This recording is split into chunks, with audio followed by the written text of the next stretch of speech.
Good evening again, everyone.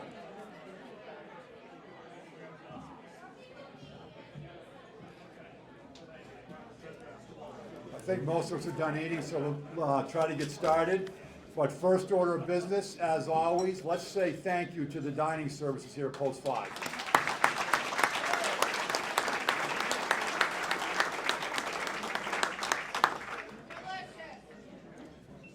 I will echo that. Delicious meal. Thank you all very much. As I said before, I'm very excited to be here this evening, especially in front of 190 of you, which is awesome. Local matters. And also, let's make sure that we continue to appreciate the 12 inductees, actually 10 inductees, but I think 2 teams that are here this evening. And just let them know how much we appreciate the enjoyment and the enthusiasm, the inspiration they've given us over the years. So to our inductees, congratulations.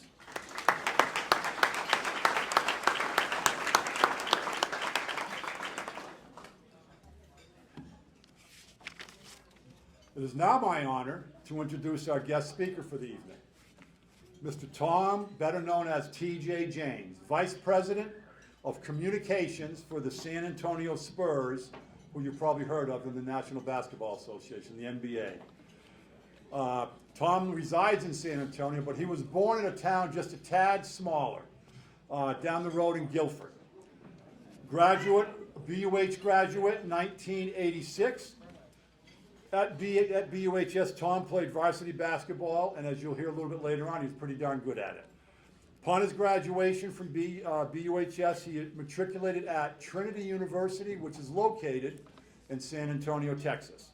He played basketball there for 2 years, and then in October 1988, TJ traded in his uniform for a broadcast internship position with an NBA San Antonio Spurs. That undergraduate internship would ultimately kickstart, shape, and define his very successful professional career. Hey, TJ, good move. Upon his graduation from Trinity, he joined the Spurs on a full-time basis. Since then, he has never left the organization, which, as you're about to hear, has been a very, very profitable decision for the Spurs. During the course of the next 32 years, TJ's ascension through the ranks of the team's front office has been pretty amazing. Well, check out this record. 1991, TJ accepted his first full-time job with San Antonio as a broadcast assistant. 1992, he became the Spurs Media Services Manager. 1994, Director of Media Services.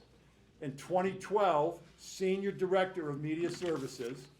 And since 2019, TJ has held the influential role of VP of Communication for San Antonio's parent company, Spurs Sports and Entertainment.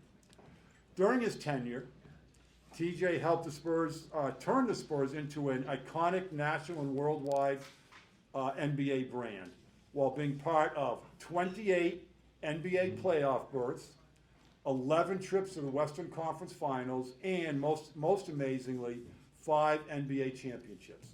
Along the way, TJ has helped introduce, promote, and publicize to the world such league icons as NBA Hall of Famers Tim Duncan, the Admiral, David Robinson, Manu Ginobili, and head coach Greg Popovich, along with other superstars you might recognize, Tony Parker, Sean Elliott, and my personal favorite, Drexel University's Malik Rose. Ladies and gentlemen, inductees, please join me in welcoming to the podium. True Brownable success story, T.J. James, class of 1986.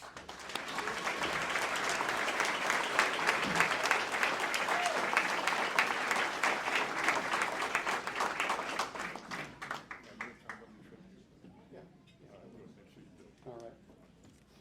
Thank you. Hello. I'm going to start with 2 things. I'm going to ask you to bear with me. First of all, my career, I've been a behind-the-scenes influencer, so basically my worst nightmare is to stand in front of a group of people, so bear with me. And then second of all, a lot of you know my dad, and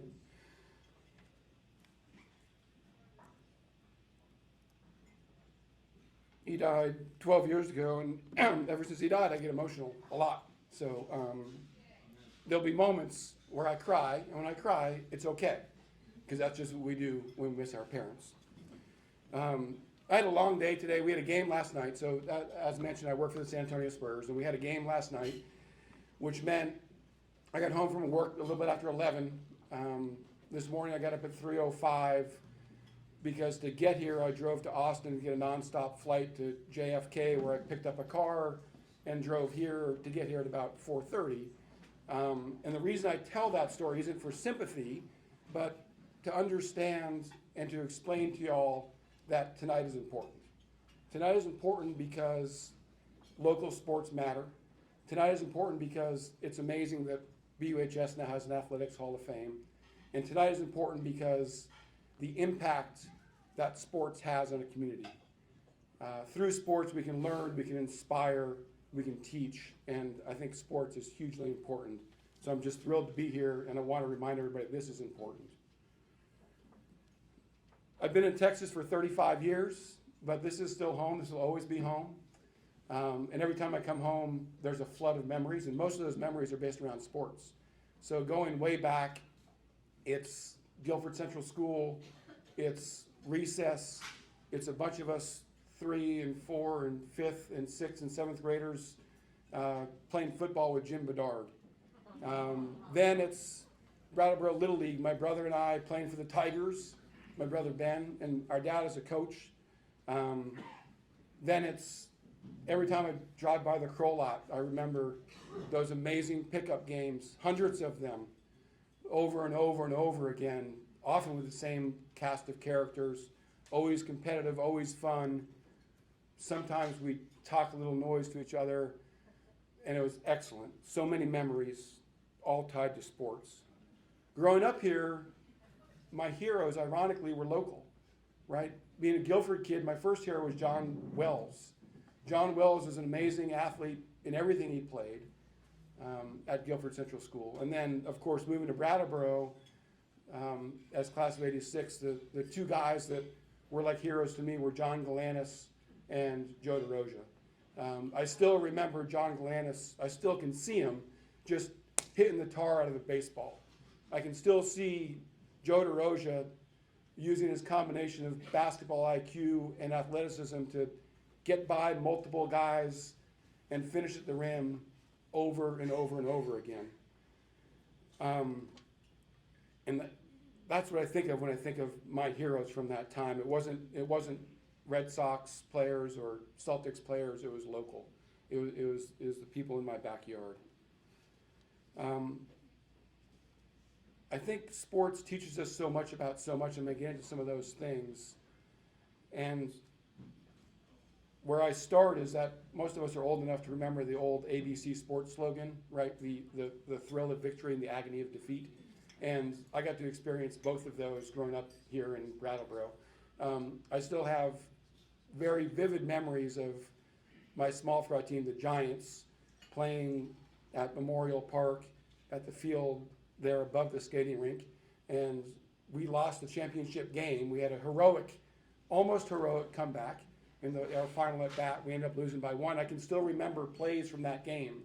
I can still remember the pain of losing that night or that afternoon. And again, amazing memories based on sport.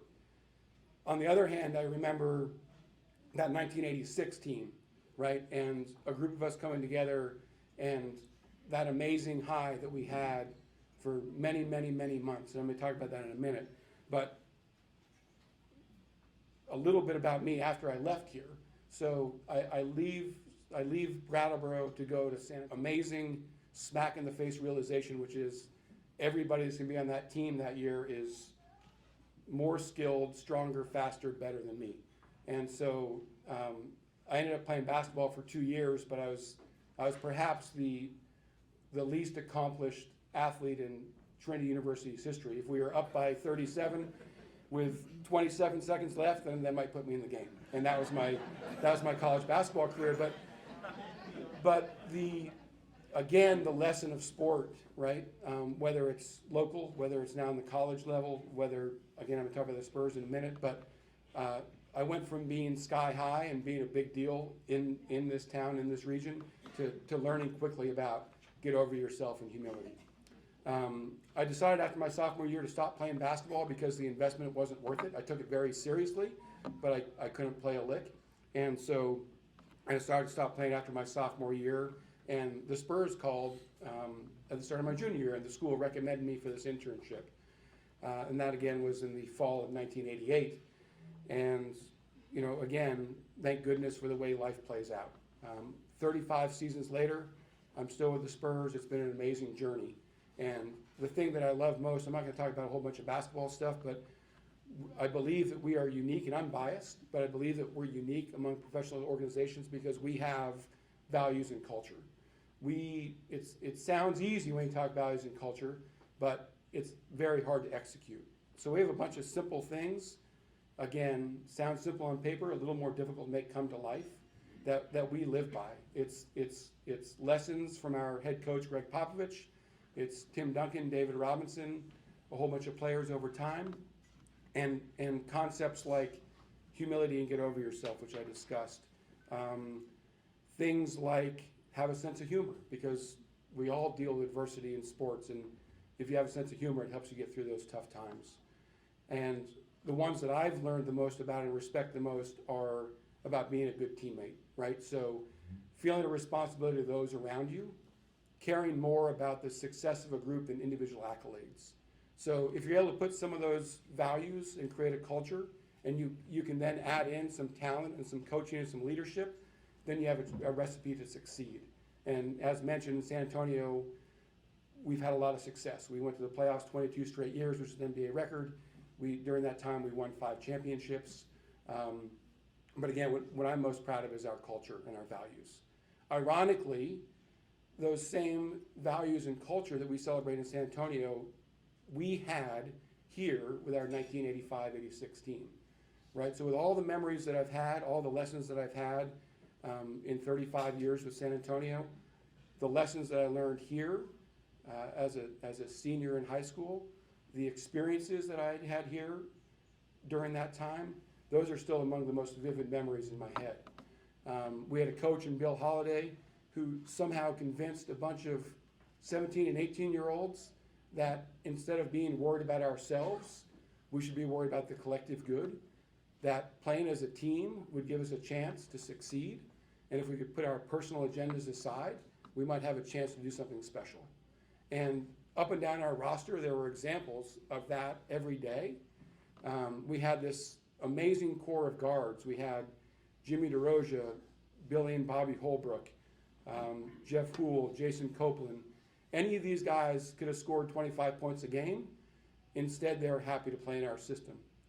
We had 2 uniquely talented big men, very different, Mike Winkler and Peter LaMortar, very different styles. Either one of them could have individually dominated in high school.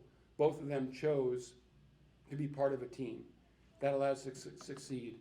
And to me, maybe the most important guy on the team was Keith Williams. Keith didn't have the most talent. No offense, Keith. Keith didn't have the most talent, but Keith busted his ass every day in practice. He challenged us every day in practice. He didn't get a lot of minutes, and he wanted minutes, but not once did he hang his head. Not once did it make it about him. Instead, all he did was made us better and supported us. So if you have those kind of people at age 17 and 18 working together for a collective good with a coach that's teaching us how to be leaders, then the magic happens. So again, all that I've done in my life, that moment right here, and not just the moment of winning the championship at Patrick Gymnasium, but all of it. We had moments, we had ups, we had downs, we had wins, we had losses, we had laughs, we had fights, and all that was magic. There's another thing that to me we share between the Spurs and what's happening here, BUHS, the Colonels, and this community, and that is how athletics can lift up a community, right? We saw it with our team. From what I've read, the 1973 football team had the same. We all know the impact that the Harris Hill ski jump has had in our community. And so to me, elite sports also elevates community. And when we won championships in San Antonio, our first championship was in 1999. At that time, San Antonio still thought it was a second-rate city. We had an ego problem in San Antonio. We didn't think we stacked up with other great cities in America. And then we go to New York and we beat the Knicks in Madison Square Garden in the finals, and all of a sudden our entire city goes, we belong, right? We're elite. And so now in San Antonio, we see a world-class city that's paired with a world-class basketball team. And we felt the same thing in 1985, 1986. We felt this entire community rally around us. We felt this support. We felt everybody encouraging us, supporting us, loving us, and it was an amazing feeling. And that's what I want to share with each of the inductees tonight. I want to thank you for your contributions, for those that you've inspired, for how you've lifted up Brattleboro and the region, and never forget that impact. And that's why I'm here today. That's why I made the trip here today, because this is important. This matters, and I'm honored and humbled to be here. Thank you.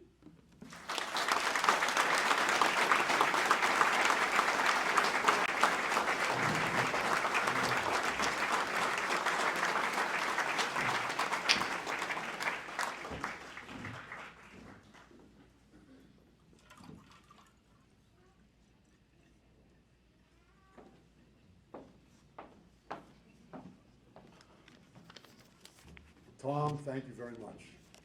I can't imagine what your sleep patterns are like right about now.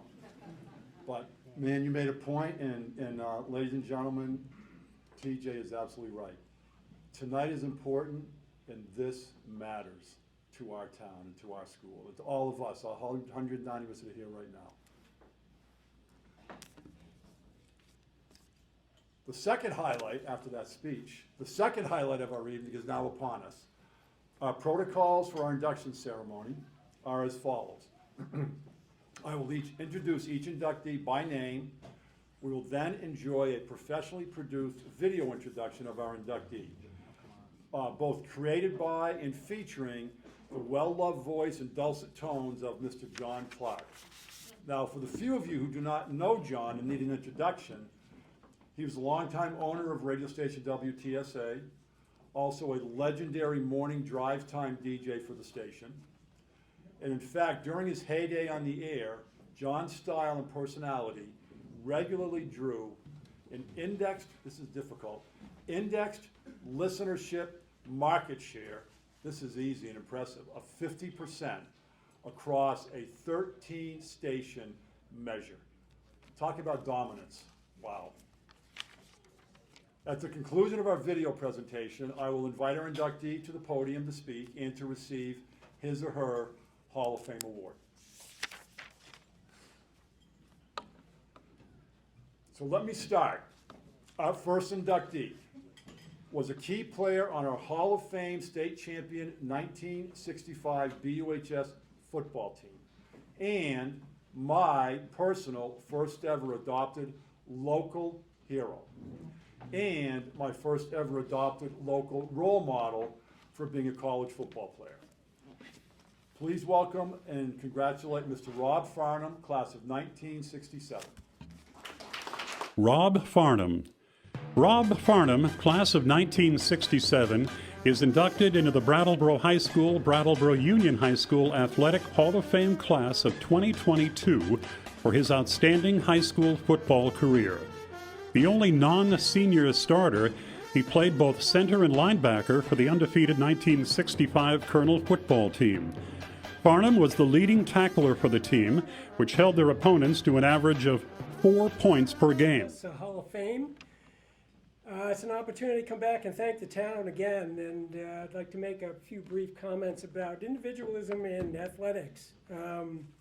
Some of you know that I was born and essentially raised in and around Oak Grove School, the elementary school, not that far from BUHS. And we had concentric neighborhoods there that had a proliferation of really great athletes, and I was by no means the best athlete in that neighborhood. My brother Rick is here tonight, and he would attest to that immediately. But Oak Grove, we grew up with nicknames. Everybody had a nickname, and that was the genesis in my mind of Brattleboro's a form of individuality.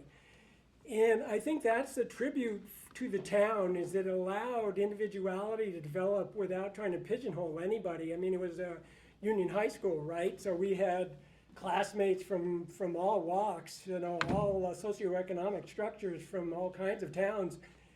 And the administrators, the teachers, the coaches, they allowed that individualism to develop. And you need that creative energy from the individualist. You need it in all walks of life. But you have to balance. You have to balance the forces of harmony with the prospect that individuality will upset sort of that harmony. And indeed, that is one of the challenges of coaches from all levels of sport, from high school all the way up through the college and professional ranks. I have a story. There's a professor, biology professor, who's walking on the beach with his 9-year-old son on the hardpan where the waves meet the sand, and up ahead he sees a crab. And they get up and they overtake the crab, and the professor looks down and he says, "You see that, son? That there is a crustacean." Well, the crab hears this, he rises up on his hind legs and he says, "No, I am me. I am myself alone." Well, we all, I think, kind of feel that way sometimes, but we also know there are larger associations. And the first stop for me would be BUHS, my classmates, the year I graduated and the formative years into high school. Because we were the arbiters amongst ourselves of behavior and honor, athletic ability, etc. And of course, that's a springboard. That springs from the town itself.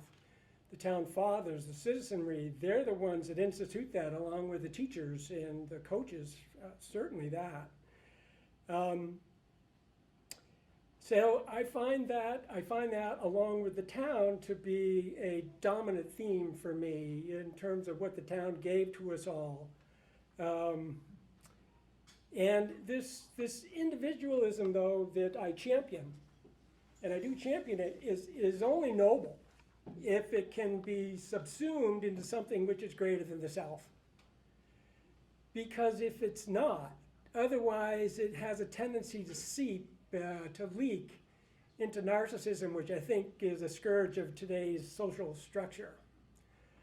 And that's why I believe this Hall of Fame is so important. As people have said before me this evening, it does two things. First of all, it recognizes the talent of the individual athletes, the individualist again all over, and that's important. But secondarily, it lends credence to the town, to the community, that it has been successful in developing this young talent, this young athletic talent. And that is no small feat. That is a tribute really to the town, to all of those that are involved with such an enterprise. I always felt I had the requisite skill to go on and play at another level, the college level. I was taught. I was also schooled in the mental toughness it took to be an athlete at the collegiate level. So I'm thankful for that. So I am grateful for my coaches here. I'm grateful for the town of Brattleboro. I'm proud to be, call it my hometown. And so I thank you very much. I'm very honored.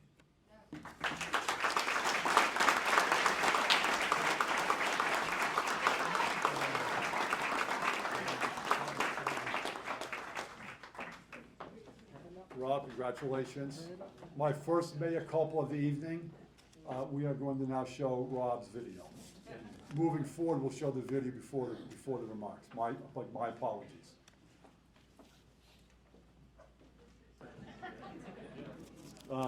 You have a bio of each inductee in your program, so we can hopefully get this going, but if not, you do have the bio that you can read about the unbelievable achievements of all of our inductees.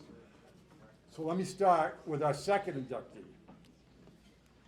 As fate would have it, our second inductee was my second ever local hero. He was a transcendent, 3-sport high school star and a very accomplished collegiate athlete. However, most importantly to me, our next inductee has always reminded me of the iconic, you ready for this? Gil Thorpe, the comic strip superhero coach and all-around, all-American good guy who always has your back and can always be counted on to do the right thing, except video. How about give you a big round of applause for Mr. Bill Holliday, class of 1967.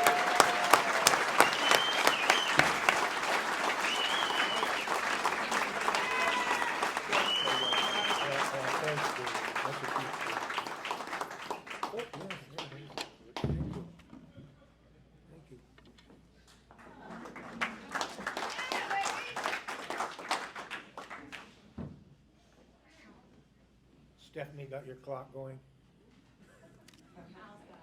When this Hall of Fame was envisioned, this is what we hoped. Take a look around this room. Look who's here and who's not. First, I'd like to remember a couple of people who are not here. Rick Farnham from the 1973 football team. We remember him. And Tommy Fennell has passed on. He was my manager during my entire time as a coach of both football and basketball. And if you get a chance, the next day or two, we will put a stirring tribute paid to Tommy Fennell, written by Bob Bashford, who took Tommy to the Alhambra basketball game, Vermont versus New Hampshire, and he's written a very nice piece. Take a look at it.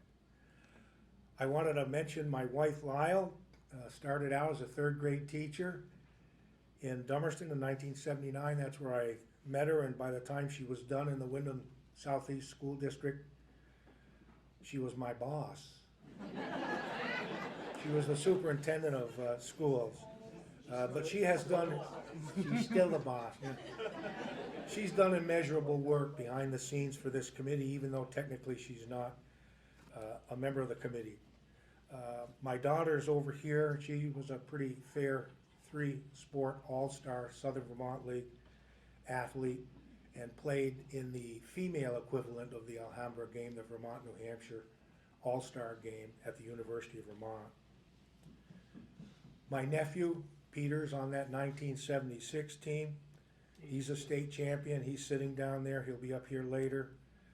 My nephew in front, now with a little bit of egg on his and my face, produced tonight's slideshows, which I had tried yesterday and they worked fine. So it's something we're doing, not what Reggie did. Thank you. You're welcome, Reggie. My brother Pat never goes to these things, but he's down there, and he was a pretty fair baseball player himself. And my two sisters who put up with me and remind me constantly that my mother considered me the fair-haired boy and looked down on them from time to time, but never me. So they say. I wanted to thank Richard Farnham, BUHS graduate, brother of Rob, who was just inducted. He was the trendsetter for this organization. He gave the inaugural classes induction ceremony keynote address, and he did a fabulous job. Not talking about batting averages, but talking about the things that Tom James just talked about.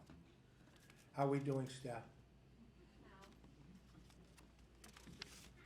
3 minutes, okay.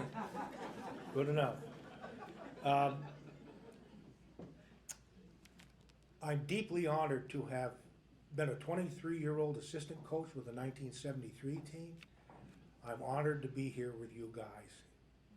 I was just a few years older than you at that time, but it was quite a run. I remember being in the University of Vermont where the game was played, a championship game, in the locker room afterward. I remember being in there and saying, this wasn't so hard.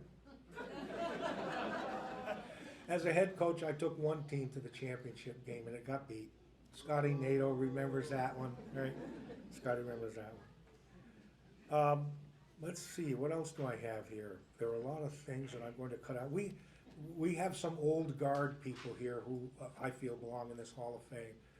Philip Nadowich is here, and you all remember Tyler Milrick of recent lore, how prolific a football player he was?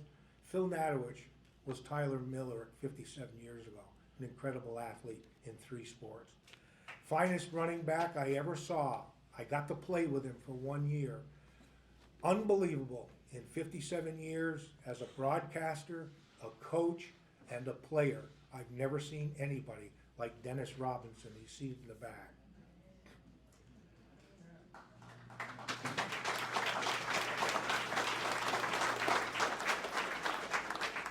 And it means the world to me that some guys are here from what we call the Morning Basketball Association.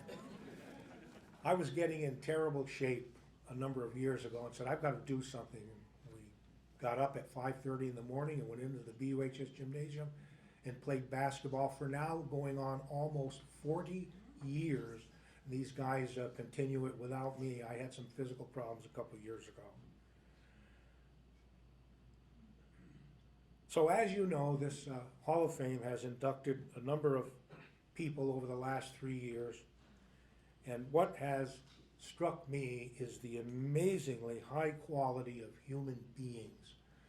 Put the athleticism aside, that's all there, but what wonderful human beings, each and every one, including tonight's class. Congratulations to all of you.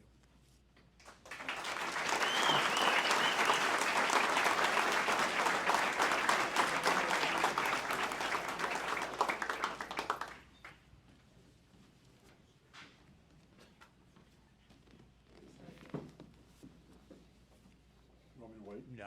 No, go ahead. Our next inductee is actually a team of high character young athletes that you've heard a little bit about already this evening. More precisely, a team that reached the top of the mountain in their sport for the first time in Brattleboro High School history. Namely, the Vermont Division I state champions, the 1986 Brattleboro Union High School boys basketball team.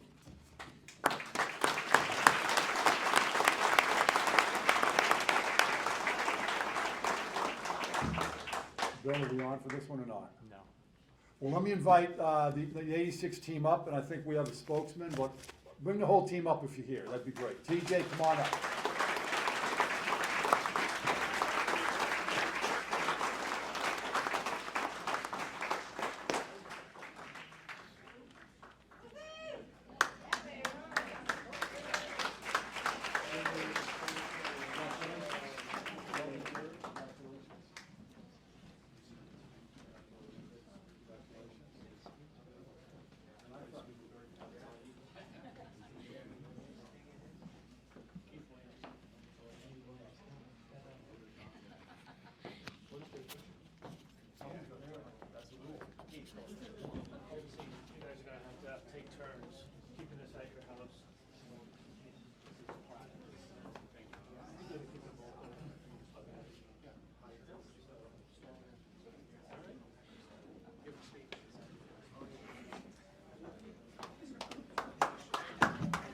Hey folks, on behalf of the 1986 basketball team, Keith Williams here, the guy without any talent.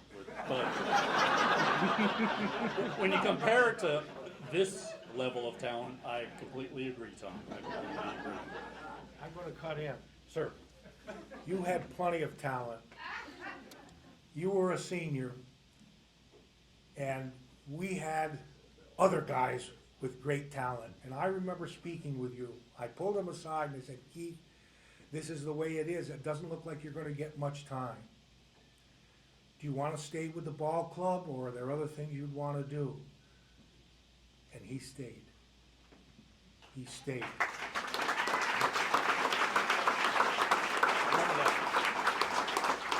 This kid has so much character, you better get out of the way when he goes back to his seat because it'll hit you.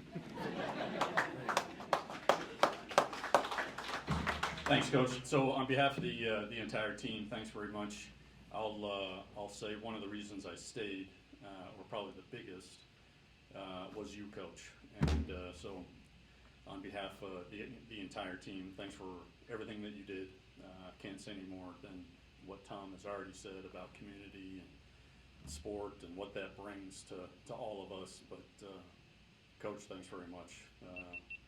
You were a great mentor for young men early on, and most of us came out all right. So thanks very much.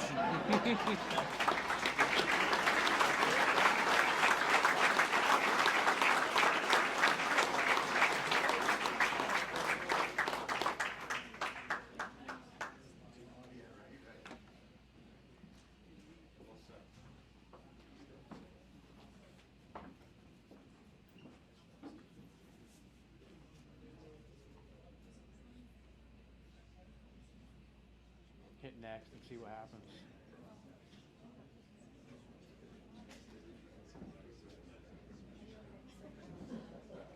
Go ahead.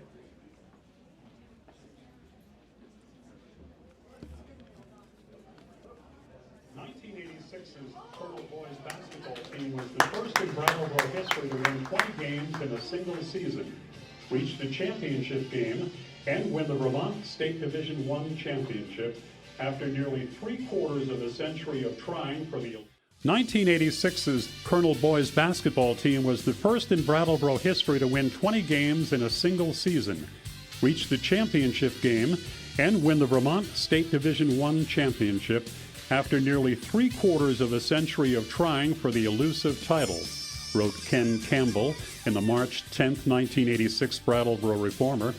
Colonel tournament wins were over Hartford 89-58, Spalding of Barry 66-64, Essex Junction 77-72 in the semifinal at UVM, and St. Johnsbury 60-59 in the final at UVM. The Colonel showed the ability to come from behind. Down by 13 in the fourth quarterfinal win over Spalding, the Colonels came back to win. Trailing Essex 34-27 at the half in the semifinal, the Colonels scored 50 points in the second half to win. Trailing 11-2 at the start of the championship game, the Colonels rallied and led by 28 in the fourth quarter. Tom James was named to the All-Southern Vermont League All-Star team. Mike Winkler and Tom James were named to the Alhambra Twin State Vermont basketball team.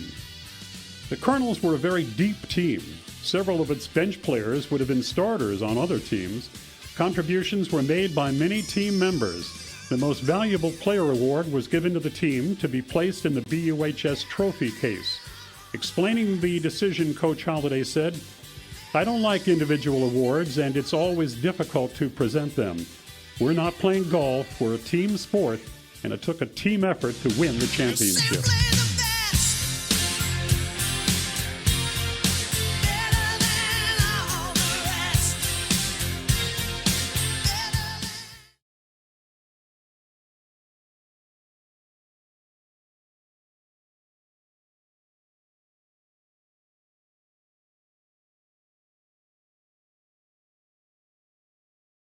"1973 Colonels football. On Saturday, November 10th, 1973, the BUHS football team brought home the Vermont State Division I football championship trophy. The Colonels, on a cold Vermont afternoon at Centennial Field in Burlington, Vermont, won a hard-fought contest over the Bellows Free Academy Bob Whites 28-0, the first shutout by any team since the start of official state championship play in 1970. Many sports news articles were written about the Colonels' 1973 state championship football team. The best summary of the season, written by a team member, Butch Hamilton. Quoting now, "Although nobody expected much from this year's football team, they really have gone a long way to win the state championship. It all started with hot August practices. It was then that the coaches said they had something in this group of guys. The team developed the name the Outhouse Gang, with a lot of spirit shown by townspeople and students. Rutland was the first team to score on the Colonel defense. Then the real test came. Brattleboro versus MSJ, and for the Colonels, the win would most likely mean going to the state playoffs. That Saturday was a long, hard one, ending in an unfavorable way for the Colonels, with MSJ winning 18-14. The Colonels ended up in the Vermont Division State Championship game with a 7-1 record and went on to win the championship game. Above their success on the field, this team changed the dynamic of school spirit at BUHS, as well as in the community at large. Purple and white attire, pins, pennants, all prominent at every game. Team mothers knitted distinctive purple and white hats for the players that were especially appreciated during the bitterly cold week prior to the championship game in Burlington.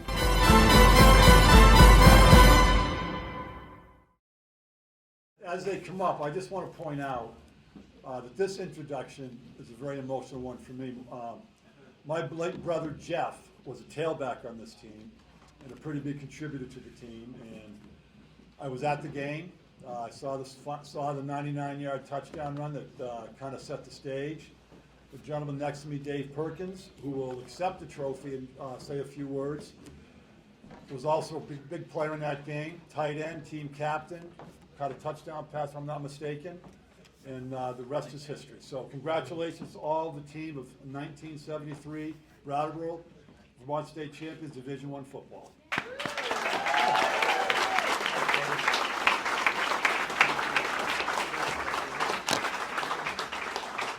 Thanks, everyone. It's great to be back home in Brattleboro. Brattleboro is home for a lot of people, and we love it here. Coach Holliday said I got 5 minutes, and if I went over, he was going to send us all to the town sand pit to make a few laps, carrying each other. And I said that might be a tough call for tonight, but anyway, I think some here could still do it. Seriously, on behalf of the BUHS 73 Division I State Championship football team, I'd like to thank the Hall of Fame committee for their support in inducting the team. Several team members are here tonight, and I'd like to take a moment to remember the coaches, players, and managers who are no longer with us. We dedicated our season to John Smith. Ursula Smith was his mom, and I'm going to read her letter to the reformer here in a moment. Also, I'd like to remember Coach Darrell Sawyer, who meant so much to the team and mentored us, and we all remember Coach Sawyer. Coach Tenney, Carl Tenney, and we got to remember where we learned those basics of blocking and tackling, Ralph Momney and Butch LaPan. They all meant a lot to us as young men. They had a lot to do with us. Yes. Also, we had some players that are no longer with us as we move through life. And Dick Farnham and his wife, Linda's here tonight, and his daughter Jennifer. And if you get time, go take a look at Dick's jacket. He wore that and was proud of it.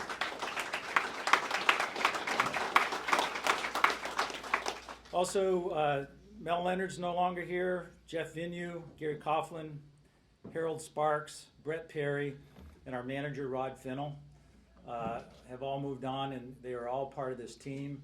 And I think you'll see a reoccurring theme throughout the evening of team. It's not an individual effort, it's a group of men here and young men that got the job done. Also, I'd like to remember Ken Campbell. He covered years of sports here, and he did a great job in 1973. You got some unbelievable photographs of this team here performing some pretty good plays. So after almost 5 decades, yeah guys, 5 decades. What do we remember about the fall of '73? Well, we remember that we had the support of coaches, teachers, parents, schoolmates, friends, and the whole town. And they really weren't concerned about the outcome, but we knew they were behind us. The young men of this team played as a team. We had individual stars, but at the end of the day, it was a team on and off the practice field. It wasn't all fun and games. We had our challenges. We had to work through issues just like any team in life. And that's a valuable lesson we learned that fall, that life is being made up. You're being part of many teams. Your family, your friends, your neighbors, your coworkers are all part of your team, and you're a part of their team. As Americans, we're all a part of a team. We have to remember that every day. You cannot go it alone. So I'd just like to close by reading this letter from Ursula Smith that she wrote to the reformer in 1973. I quote, "The 1973 state champs, how does one express the gratitude and sincere appreciation to you boys and coaches for a job well done? I am very proud, and John would be also, to have been included in your outstanding year. You've all played the game with all your hearts, and it's been a team effort that brought you all the way to the top. It's been a cold season, but it's been a fun season, even if the ride back from Rutland was a long one, and it was. With the season's closing Saturday, the next few Saturdays will be empty ones, but we'll still have the memories to look back on for a long time to come. Many thanks to Coach Sawyer for letting you dedicate your season to John. You boys will never really know what it's meant to us. Also, I want to thank the girls at the Ma Bell for being so nice to switch reliefs so that I could go to all the games. To the parents of the Colonels, might I say just 4 words: cherish and enjoy them. Sincerely, Ursula Smith, end quote. That best describes the character of the young men that made up this team and the journey that built us over the years. We've gone on in life, but we always have those memories of 1973. So thanks again after all these years. And I think you really ought to try to get the story about the outhouse gang. They all know it. It took 3 outhouses to get that outhouse on that top of that wood pile. So, and I think the state policemen were involved also. Anyway, thank you.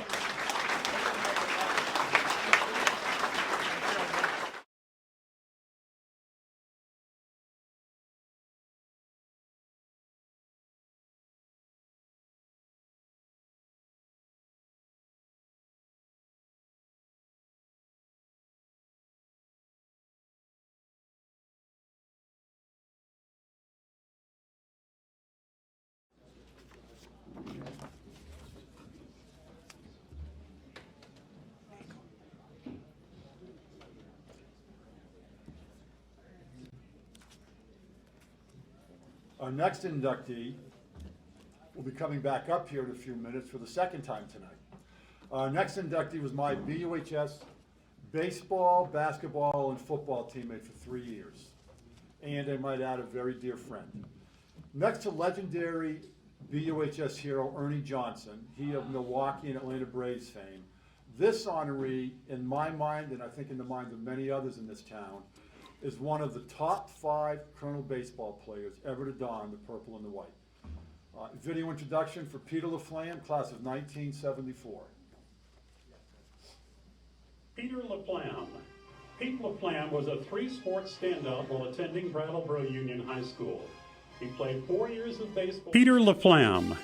Pete LaFlamme was a 3-sport standout while attending Brattleboro Union High School. He played 4 years of baseball, football, and basketball, lettering and all. His strongest sport, baseball, making the varsity team as a freshman and lettering his sophomore year. He was named captain in his senior year, a true testament to his leadership ability. He also excelled at football, lettering his junior season, and going on to lead his team to a Division I state championship as the starting quarterback as a senior. Pete also shined on the basketball court, lettering his junior year, and if not for an injury his senior year, may have been part of another state title. After high school, Pete attended the University of Maine and joined one of the best baseball programs in the country.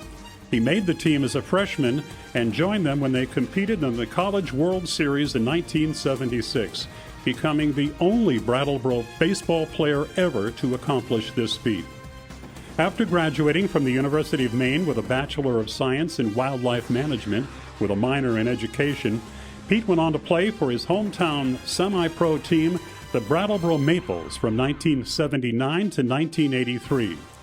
After accepting a teaching job at Mount Anthony Union High School in Bennington, Vermont, Pete would continue to follow his passion, becoming a player manager for the Bennington Generals semi-pro baseball team from 1984 to 1994. Later, Pete would help coach the varsity baseball team at Mount Anthony Union High School, and for 35 years, Pete would also coach junior high basketball in Bennington, finally stepping down in 2018. Starting in Brattleboro at age 8, Pete would be involved in baseball for almost 60 years and excel at every level along the way.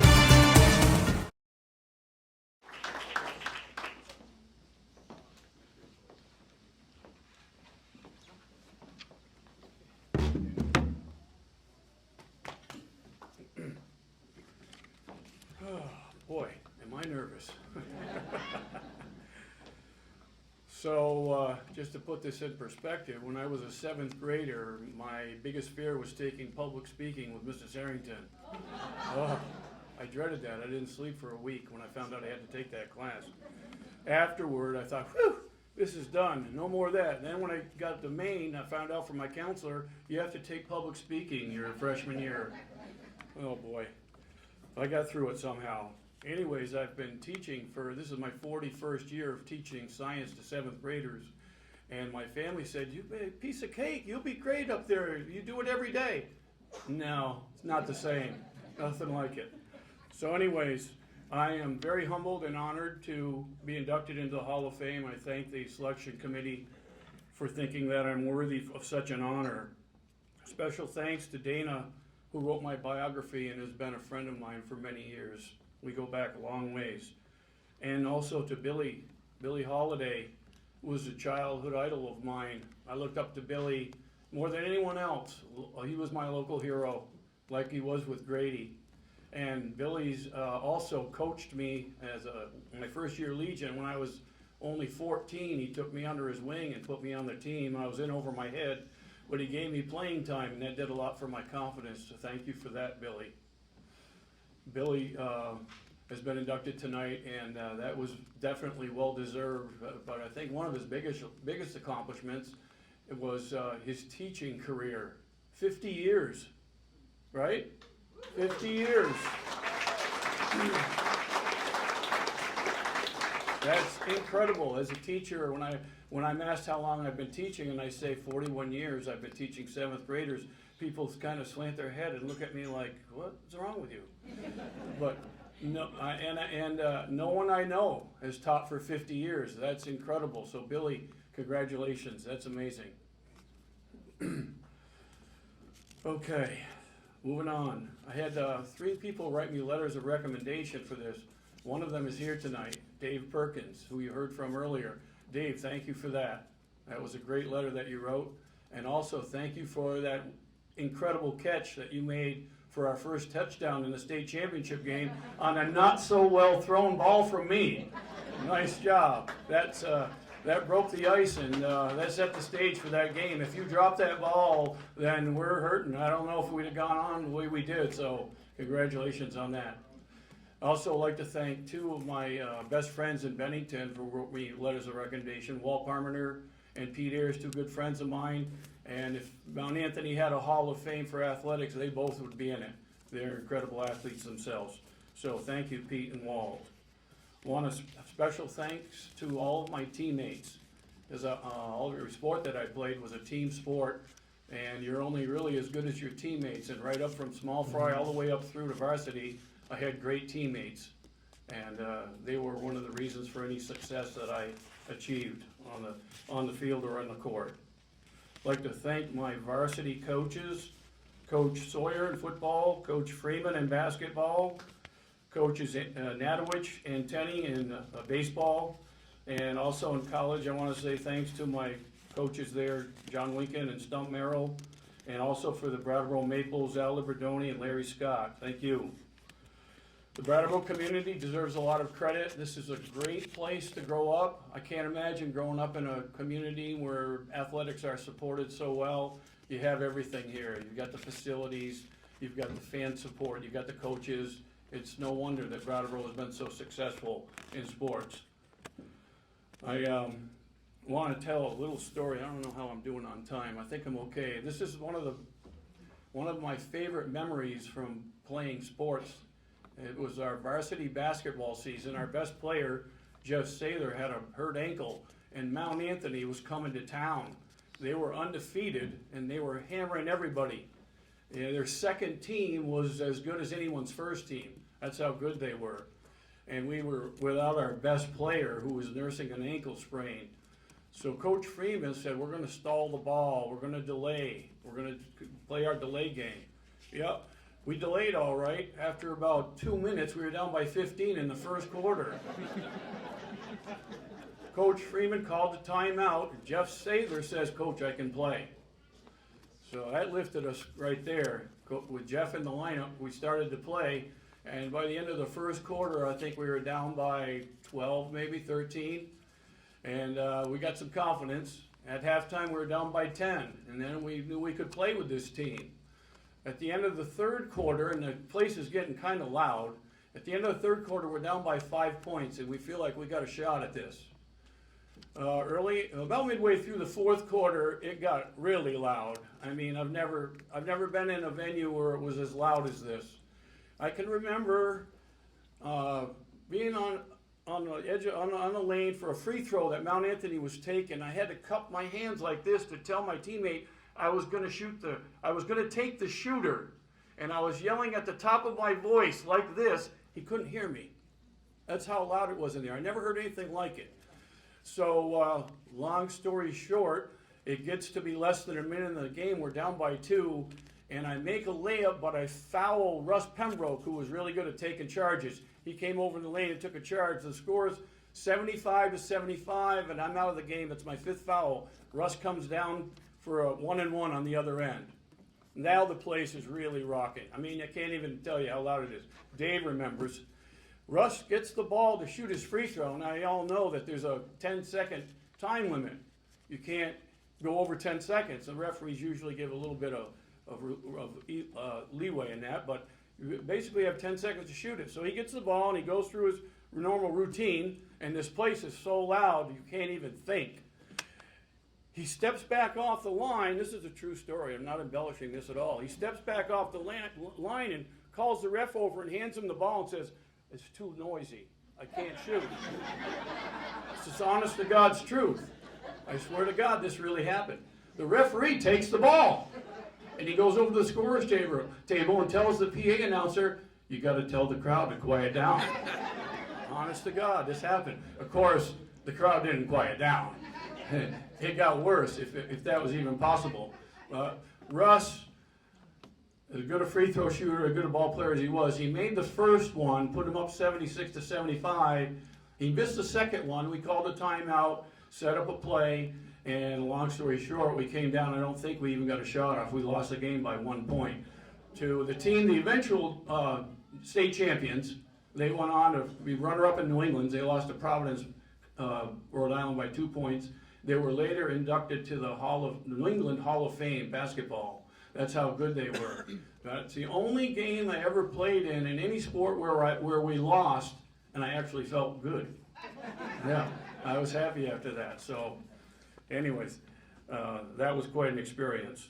Now I've saved the best for last, because there's one person that I really owe any success that I've had to, more than anyone else, all the other people I mentioned combined. Since I was this high and could throw a ball or swing a bat or shoot a ball or kick a ball, he was right there spending huge amounts of time with me, teaching me, coaching me, showing me the finer points. And I wouldn't be standing up here today if it weren't for him. He is at least half as responsible for my success as I am myself. So I would be remiss for accepting this without him being right here beside me. So I'd like to call up my dad, Ed Bunham LaFlamme, to come up here and accept this honor with me.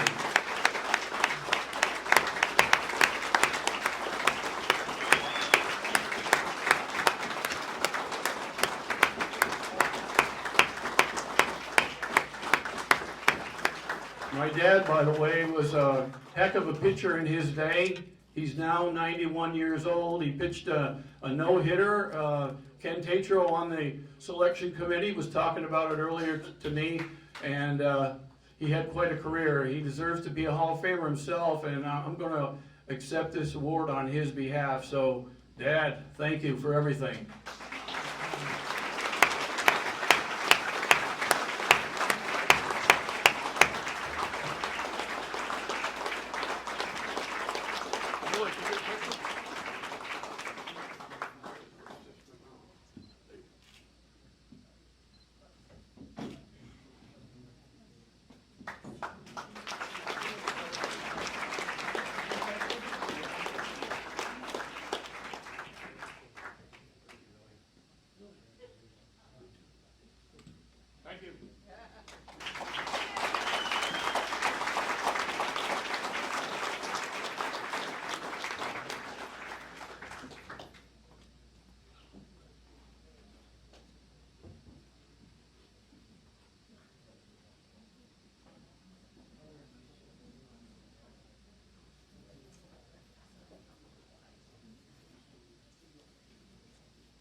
nothing much more to say after that.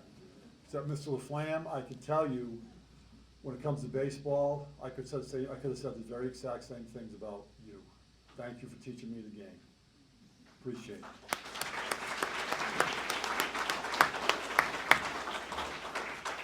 Keeping on the theme of outstanding baseball players at Brattleboro Union High School, Peter has a legitimate top 5 company with our next inductee. A 3-sport Vermont High School All-Star in football and hockey, as well as baseball, our honoree went on to smash record after record as one of the finest players to ever don a St. Michael's College Purple Knights baseball uniform. Mr. Eric Libredoni, class of 2000. Eric Libredoni. Eric Libredoni won the Deed Stolte Cup and Wally Kerrison Award in 2000. He was named to the Burlington Free Press and Vermont High School first team all-defensive team as a defensive back in 1999.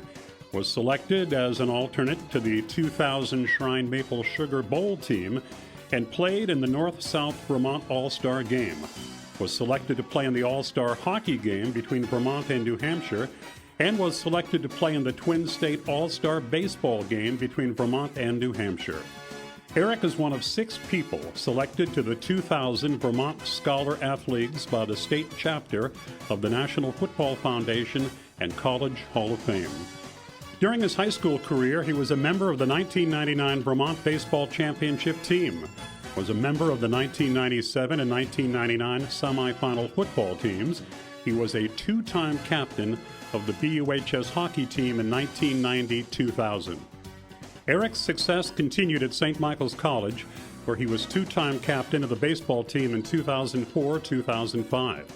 He was named to the St. Michael's All-Star All-Time Baseball roster in 2003-2005. He is a career .352 hitter, tied for 5th in school history, and a .916 fielder. In the record books at St. Michael's College, he appears as the 7th best season batting average of .412, 9th best career slugging percentage at .477, 4th best on-base percentage at .478, 5th best on-base percentage in a season at .538, 5th in career runs scored at 77, 2nd in runs scored in a season at 36, tied for 10th in career stolen bases at 16, 10th in career assists at 158, and tied for 9th in season assists with 78. As a coach at BUHS, Eric has led the Colonel hockey team to the 2021 Division II State Championship and was named Division II Coach of the Year. Eric has coached the Brattleboro Post 5 American League baseball team to state championships in 2016 and 2019.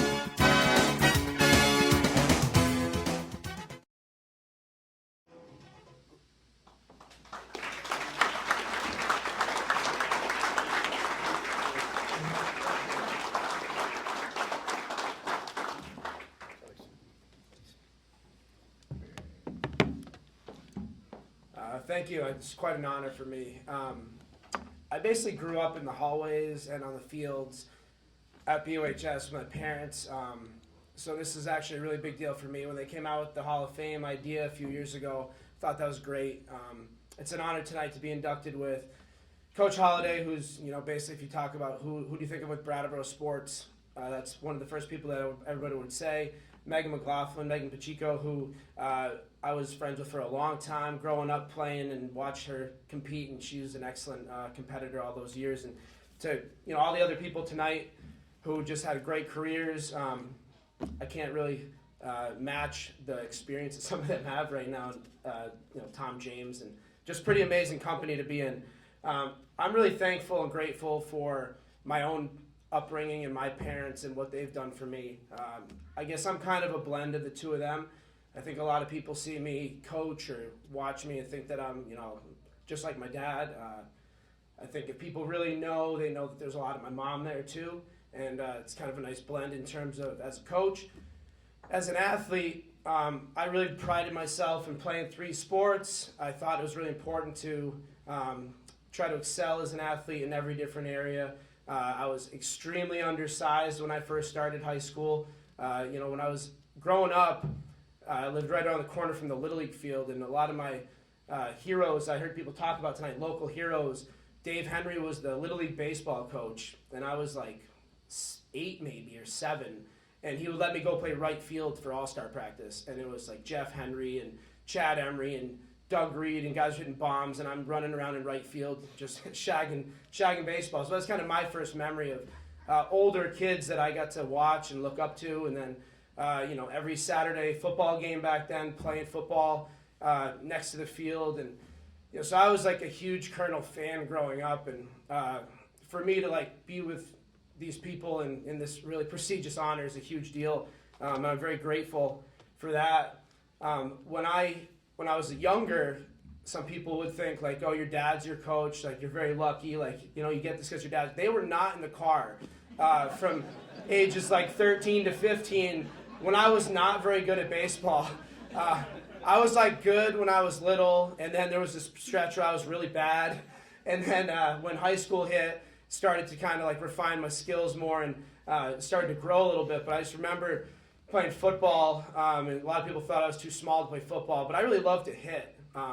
Unfortunately, the targets I was hitting were much larger than me, but I was playing football for Coach Miller as a sophomore, and he saw me take my helmet off one day, and he's like, "What's in your helmet?" And I had a crumpled up t-shirt to fill the top of my helmet so they would fit my head, because they didn't have a helmet small enough for me to play.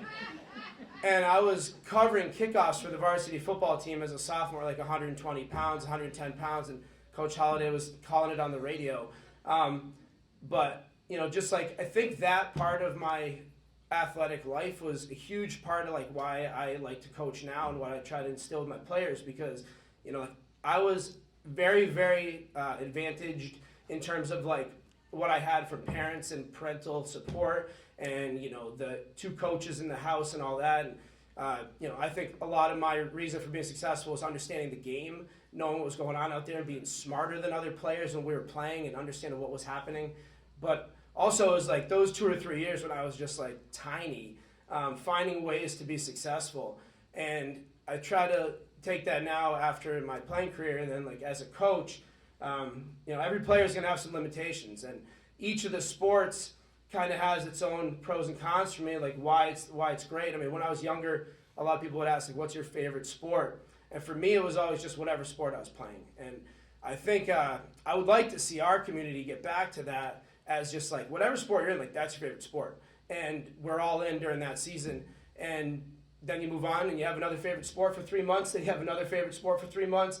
And to me, that was like the best, because I had these 3 totally different groups of people were my best friends from like, August until November. And then from November to like March, I had my hockey friends. And then from April until the end of the summer, I had my baseball crew.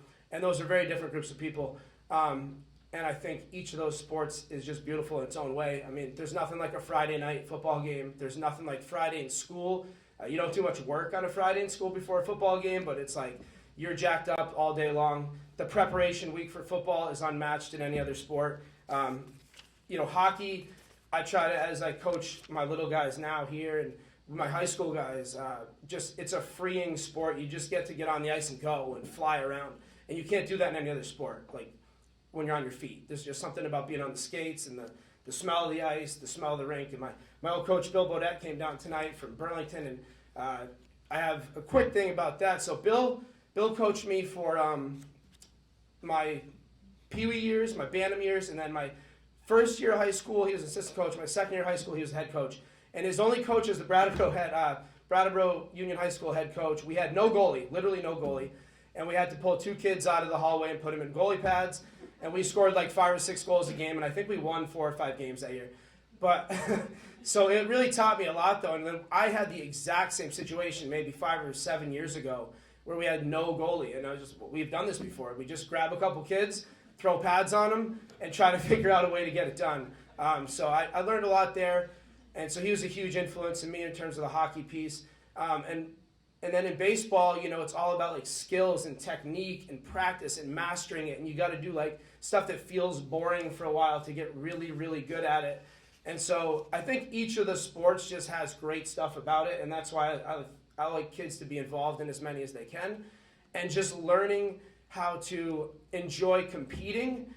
And everybody loves to win, but I think when kids start to learn that battling and competing and grinding is more fun than the actual win itself, that does produce more wins in the long run, which is great.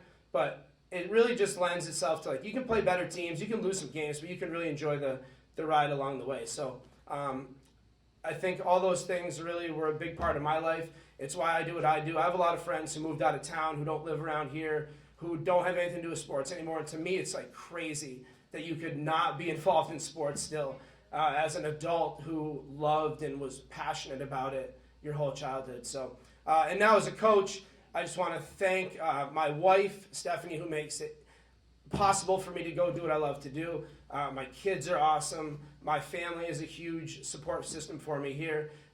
They've really helped me along the way, and you know, I wouldn't be up here being accepting this, but it's a huge honor. And Coach, did I do okay? Perfect. Dad? I was very nervous because last time I spoke, Coach Holliday was really on me about how long it took. So yeah, I'm glad. Good. And so thank you to the committee. I think it's great that we're doing this, and I hope that we can, as a community, start to come together and start supporting everyone together like we are here tonight across the board with our own athletes. Thank you.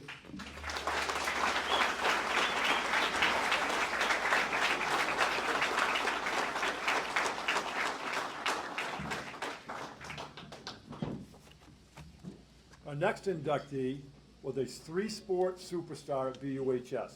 After her dominating high school career, she then took her significant skills across the Connecticut River to Keene State College, where she forged an intercollegiate softball career for the ages. Ms. Megan McLaughlin, class of 2001. Megan McLaughlin. Megan McLaughlin was an outstanding athlete in softball, field hockey, and basketball. While playing field hockey, she was a 3-year varsity starter, a captain, and winner of the Coaches Award.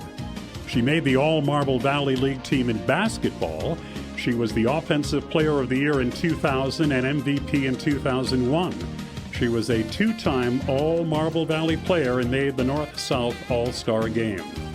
Softball was where Megan really excelled. She was the team MVP in 2000 and 2001, 2-time team captain and 2-time All-Marble Valley League player. In her sophomore season, she had an ERA of 1.59 with 99 strikeouts. In her junior season, she had an ERA of 0.70 with 161 strikeouts. She followed that up in her senior year with an ERA of 0.63 and 148 strikeouts and only 10 walks. She finished her Brattleboro career with an ERA of 0.85 with 407 Ks and 47 walks. Megan had 20 shutouts, 5 no-hitters, 13 one-hitters, and 3 trips to the Final Four. She was the Stolte Cup winner, an award given to the best male and female athlete. Megan took her playing career to Keene State College, where she saved her best for last. She helped her team become 2-time Little East Conference championships, win a Little East regular season title, and the NCAA tournament twice. She had a career ERA of 0.395 with her senior year at 0.21. She had 422 strikeouts, 39 wins, 7 saves, and walked only 72 batters. She led the nation for Division III with a career-low ERA of 0.395 and season lowest ERA in 2005 of 0.21. She threw the first perfect game in school history. In the Little East Conference, she was a 2-time Pitcher of the Year, 2-time Tournament MVP, 5-time Pitcher of the Week, and 2-time lowest ERA in a season. Megan has been inducted to the Keene State College Athletic Hall of Fame and the Little East Conference Hall of Fame.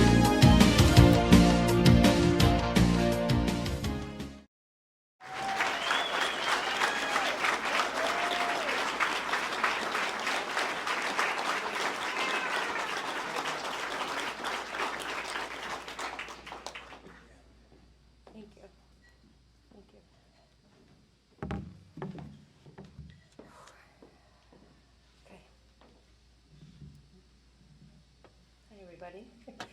I just want to say a few things, mostly thank yous. I would not be here without the support of just about everybody around me. So congratulations to tonight's other inductees. It's an honor to have my career as a BUHS athlete recognized alongside these talented, accomplished athletes. Thank you to the selection committee for recognizing my athletic career in this significant degree. Like I said, I'm here due to the unwavering support I've received from my family and my friends and this incredible community that we're all lucky to be a part of.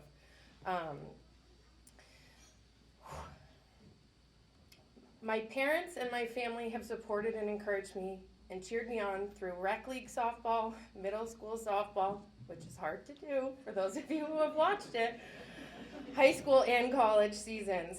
While my dad isn't here tonight, his love of stats and record keeping is the reason I'm here. He kept box scores, newspaper clippings, and game write-ups for each sport. Even in college, when the stats were computer generated after every game, my dad would hand calculate the last game's stats into my overall stats just to make sure they were right. I'm so happy and lucky that I've had the relationship with my dad that allowed him to be my critical pitching coach and my biggest fan. Thank you to my mom for fostering and surviving my competitive and fiery attitude, and more importantly, assisting me in creating another version of this in both of my daughters. I hope you'll continue to support me in surviving their fire as much as you encourage it in both of them. Additionally, I appreciate my high school coaches, Cheryl Libredoni, my mom, Doug Kroc, Jen Brown, Dave Zolonowski, and Kelly Markle.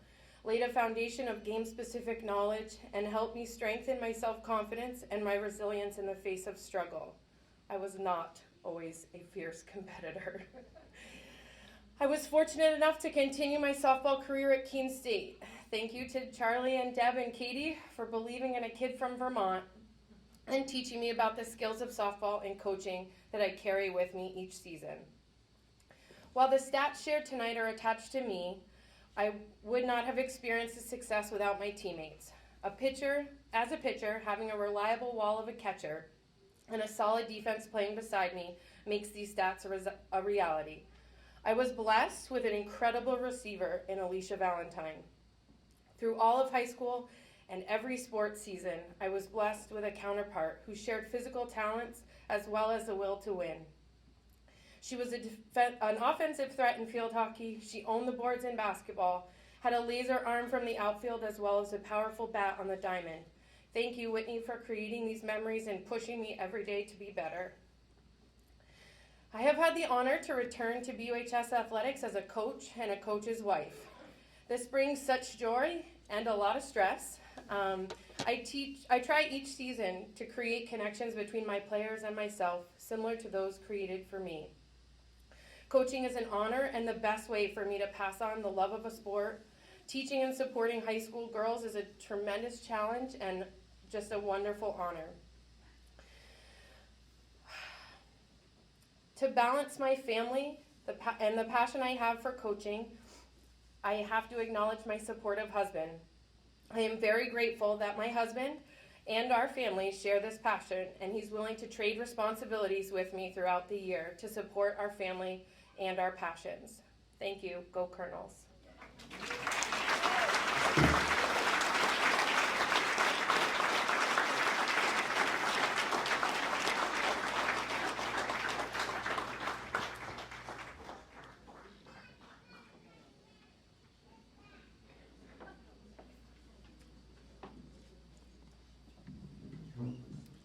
I'm no golfer, but our next inductee certainly is.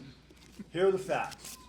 High school state champion, 3-time intercollegiate NCAA All-American, a distinguished amateur champion, all crowned by an ongoing, very successful professional golfing career. Brattleboro's best ever? Absolutely. Sean Baker, class of 1981. Sean Baker. Sean grew up in Brattleboro in the shadow of his father, Owen, who was a 9-time winner of the Brattleboro Country Club Championship and who was also club pro at the country club for several years. Soon the scores of the grade schoolboy approached 40 for 9 holes. As he entered high school, Sean's scores dropped to the mid to upper 30s. The apex of his high school golf career was winning the individual and team state golf championship with Gary Fairbanks, Ken DeFeo, David Gates, and Coach Baker. Sean Baker distinguished himself in high school competition before going on to dominate the Vermont golf landscape for the better part of a decade. A 1981 graduate of BUHS, Sean led the Colonels to a state championship as well as capturing individual medalist honors. Brattleboro was dominant in golf during Sean's 4-year tenure at BHS and BUHS. Sean was recruited for golf by Central Connecticut State University, where he went on to win several individual titles, including a third-place finish in the Division II National Finals in 1985. He was the New England Champion Collegiate Golfer in 1984. He was named to the All-New England and All-American teams in 1983, 84, and 85. Sean was inducted into CCSU's Athletic Hall of Fame in 1997. He won 5 Vermont Amateurs, a record in the event's medal play era, in a 7-year span, and became the first Vermonter to win a New England Amateur Championship. Starting in 1985, Sean dominated the BCC Club Championship by winning 8 straight years, setting a BCC course record of 62 and winning 5 Vermont amateur titles. But there was more to come with a win of the New England Amateur and becoming a finalist of the U.S. Mid-Amateur in 1989. Baker burst upon the Vermont amateur scene at Ralph Meyer Golf Course in Middlebury in 1983 when he charged from behind in the final round to win the first of his 5 crowns. He added 3 consecutive victories: 1985 at Country Club of Barrie, 1986 at Crown Point Country Club in Springfield, where he won by 10 shots, and 1987 at Orleans Country Club. A superb putter, Baker won his last Vermont amateur title at Woodstock Country Club in 1989 to set a record in stroke play format. He followed up his win at Woodstock with his New England Amateur Championship at Rutland Country Club, taking the lead on the first day with a 5-under par 65 and going wire to wire in victory. Baker's pro career included an appearance at the 2005 Barclays Classic, playing against the likes of Nick Faldo, Fred Couples, and Ernie Els, and qualifying for the 2015 Senior PGA Championship. Sean was a highly recognized player in the Class A professional chapter of New York's MET PGA.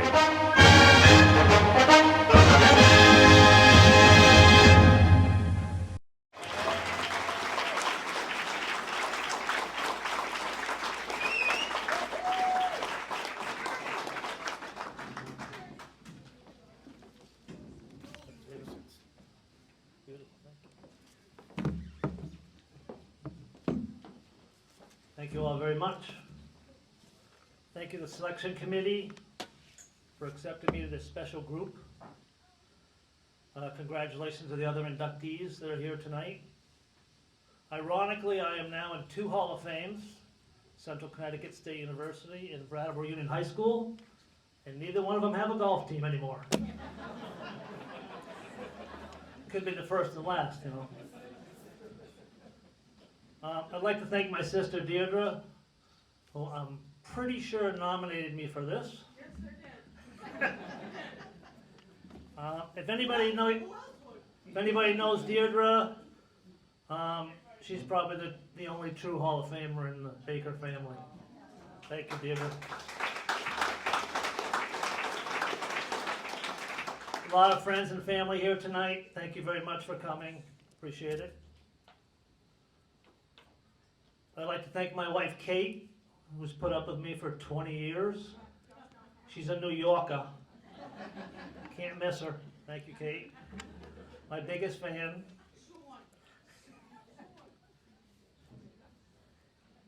I thought about why I'm standing here tonight as a golfer, which probably most of the people in the room, probably back when you played sports, didn't think golf was a sport, really, probably, but it is. Not at Brattleboro High School anymore. But the two reasons that I'm standing here right now, if anybody plays golf, one, sounds a little selfish, but nobody worked harder at it than I did. I was OCD before anybody heard of OCD. Every day, every minute I could, I practiced. Didn't always, maybe that didn't always work out for everybody, but for me, you know, it made me better than most of the people around. And the other thing was, is I could putt like nobody else you've ever seen in your life. I could putt. The hole is much smaller now than it used to be. It seemed much bigger back then, not so much anymore. One of the biggest reasons for my success and our team's success in 1981 for the high school was all because of the Brattleboro the Brattleboro Country Club. You know, that was our field. We didn't have a football field, a basketball court. The club was very, very supportive of us. We had to have a place to play. It was a small 9-hole course. It's now 18 holes. But it had some of the most amazing players you've ever seen. People that I looked up to, like a lot of people that have said tonight. I could probably think of 10 or 20 names of players that I looked up to from the time I was a little kid, especially my dad, Owen, if anybody knows him. But the club was always very supportive of the high school team and gave us the field to practice.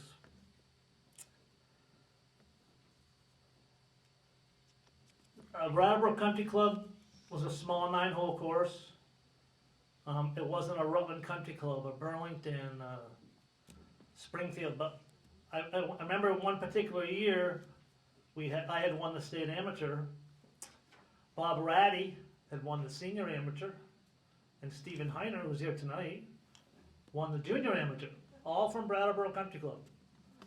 A year or two later, Mary Beth Bursky won a couple of state amateurs, I think, right? So pretty great accomplishment for a small country club, and it really had a lot to do with the atmosphere of the whole town, and of course the school.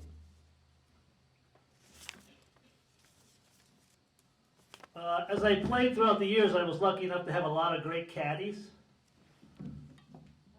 Didn't have those in those other sports, did you? One of them's here tonight, as I mentioned before, Stephen Heiner.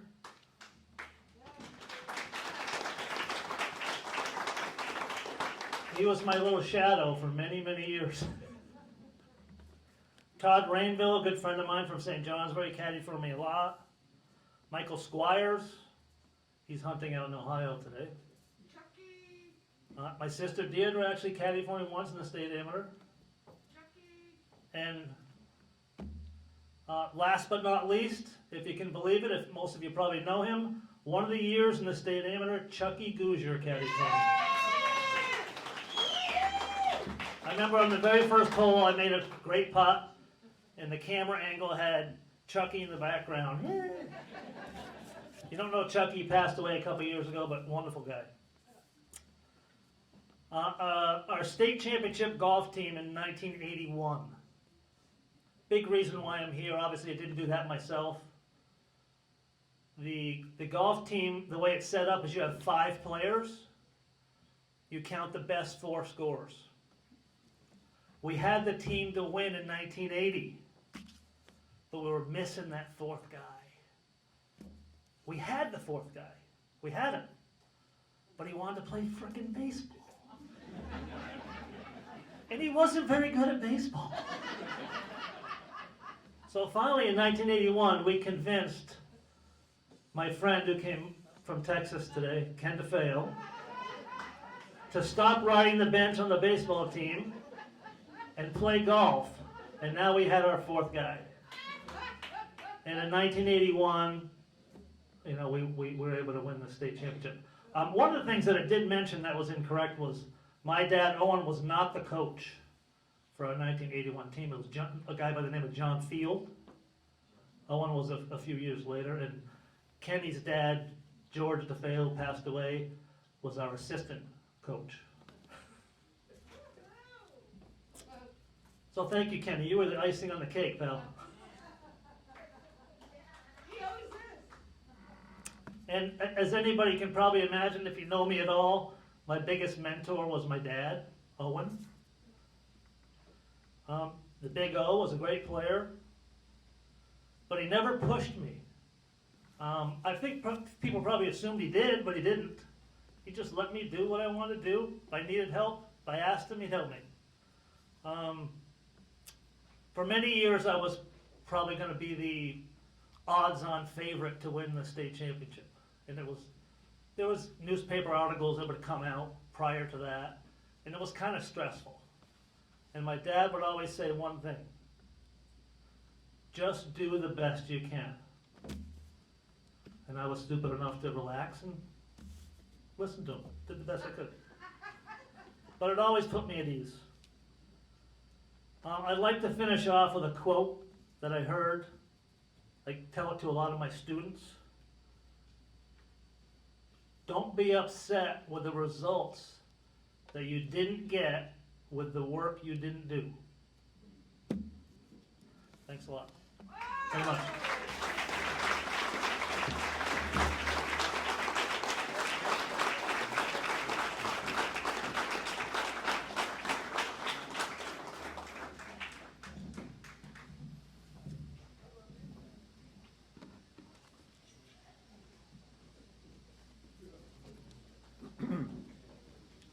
A very strong case can be made that our next inductee is overall perhaps the most athletically gifted, fastest, and strongest Colonel football player in history. Without question, I can tell you that he was the most influential teammate I ever had. He role modeled for me. He taught me exactly what it would take to be a college football player. Joe, I still remember fondly our myriad magical weight room lifting sessions in the dusty 6.5-foot ceiling that you call the basement in your family home. And not so fondly, our sprints up from the Covered Bridge swimming hole on Route 30 all the way to Maple Valley Resort. You were usually there about 3 minutes before me.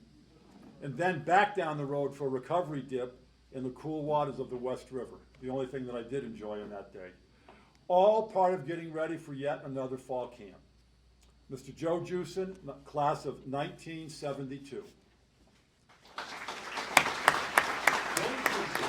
Joe Jewson. At 6'2", 200 pounds, Joe Jewson played offensive guard, defensive middle linebacker, and punter for the Colonel's football team. He was senior co-captain, named to the SVC All-Star team, and to the Sports Writers Association's All-State Division I team. Joe played on the Shrine Bowl team as offensive guard and punter, defeating New Hampshire by a score of 6-0. A standout in basketball, Joe was consistently a double-digit scorer and one of the team's top rebounders. As co-captain, Joe was instrumental in BUHS's come-from-behind win against Windsor in January 1972, scoring 22 points in the 55-47 victory. Joe was a multi-event point scorer in track and field. He participated in shot put, discus, javelin, pole vault, and the 100 and 220-yard dashes with many triple wins. In 1972, he set BUHS records in the discus and javelin. An excellent student athlete, Joe was selected for the Sherman Award for Athletics, as well as the LTC George Brutus Award for Excellence in Athletics and Outstanding Scholarship. Following high school, Joe attended the University of Vermont, where he played football as an offensive guard and punter. In his second year, he was a candidate for all-conference guard. Coach Carl Falavine said, "I believe Jewson is one of the top guards in the conference, and he is only a sophomore." Joe was also on the UVM track and field team, participating in discus, hammer, and long jump. When the football program was dropped in 1975, Joe enrolled at Idaho State University. As a defensive nose guard and tackle, he ran the 40-yard dash in a remarkable 4.7 seconds. He was named Bengal Beast by Iowa State University coaches for outstanding defensive play. In ISU's 20-3 win over Weber, Joe had 9 defensive stops, including 7 tackles, stopping Weber State's quarterback with 34 lost yards and sacks. Following graduation in 1977, Joe signed with the Seattle Seahawks, where he played linebacker. A season-ending injury led to his retirement. Post-college, Joe remained active in sports in his hometown of Moscow, Idaho. He played basketball in the Idaho City League, winning many 3-on-3 tournaments. He played for the Rathskeller softball team, and in 1980 was known as the Home Run King in Idaho State Men's AA softball tournament, setting a state record with 24 hits in 26 at-bats and 16 home runs. Committed to his community and youth sports, Joe coached many teams in Moscow, including football, basketball, track and field. Owner of Superior Floors, one of Joe's fondest accomplishments was building an indoor basketball court in one of his warehouses, open to all local youth and providing a safe haven for many young people.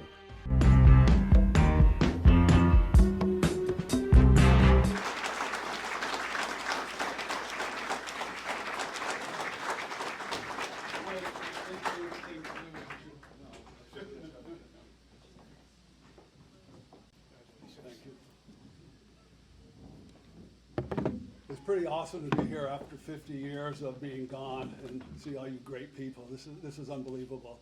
And thank the committee for nominating me and my family for writing the articles up. 11 of my family members are here tonight, which I appreciate, which is amazing. Pete asked me in the bathroom a little while ago, he says, "You nervous about coming up here to speak?" And I said, "No, because I know I'm lousy at it." So, I got to say something about Grady real quick. When we were talking earlier, he played for New Hampshire, I played for Vermont, and his first game was against Vermont that he started back in '74. And he made it known to me I didn't forget that New Hampshire beat Vermont that game, so I got beat by him in '74 in that game. What was it? 35-21. See, got it again. And he knew he could not run with me, talking about running by the creek. He was always way behind. So. I didn't write a speech. I'm not the speaker that most of the people here are, but I'll do the best I can. As far as that gymnasium, I did, at the back of my house, I put a big building in to play basketball. And I opened it up for kids, whoever wanted to play day or night. There was no place for kids to go, so I'd go to bed at midnight, and about half hour later I'd hear basketballs bouncing. Almost every night kids came and played. The rules were no drinking, no drugs, no fighting. The kitchen was always open for food for any kid that needed it, that was hungry. And we figured somewhere between 600 and 800 kids came and played there when I owned that house. And kids have come back to me since saying this is the most awesome place. You know, I do well, I've done so well because I had that place to go and kept us out of trouble. So that was pretty neat. So, I don't know who you are, you're staring at me pretty good. What's your name? Me? Yeah. Bill. Bill? Yep. Bodette. Oh, okay. I try to remember every face and I do not. I can't remember every face here. Like I said, it's awesome to come back and see everybody. This community was a big part of where I went and what I did as far as I went. I can think back of the things that people I met here, the town, how they supported us so well. They were amazing. I remember walking, anywhere I walked, they would come and say, "Oh yeah, hi Joe, how you doing?" Which is pretty amazing. Moscow, Idaho was the same way. That's where I live now, and it's a lot like this area here, which is pretty incredible. My nephew asked me why I didn't go back and play football a few years later after I got cut by the Seahawks. I had knee surgery, I had a neck surgery. Actually, I had a neck replacement, quite a few years later. I worked out real hard, probably harder than anybody I know to get big. I got up to 270 pounds of muscle, fast, good, but decided I didn't want to play anymore with the injuries, and so I stepped back and decided not to continue on, which was definitely the best decision I made. Again, thank everybody for coming here tonight, for voting me in. This is amazing. I'm glad I flew 3,000 miles to come to this, and this is great. Pete, nice to see you. Farnham's, it's awesome to see you guys. And everybody else here, all my family. I think I said enough. All right. Thank you.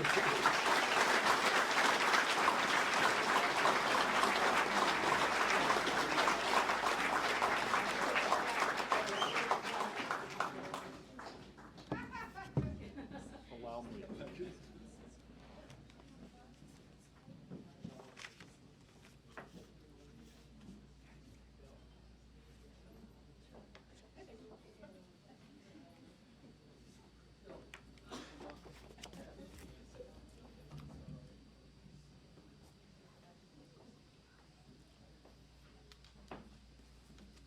Simply stated, our next inductee will always be known as Mr. Colonel.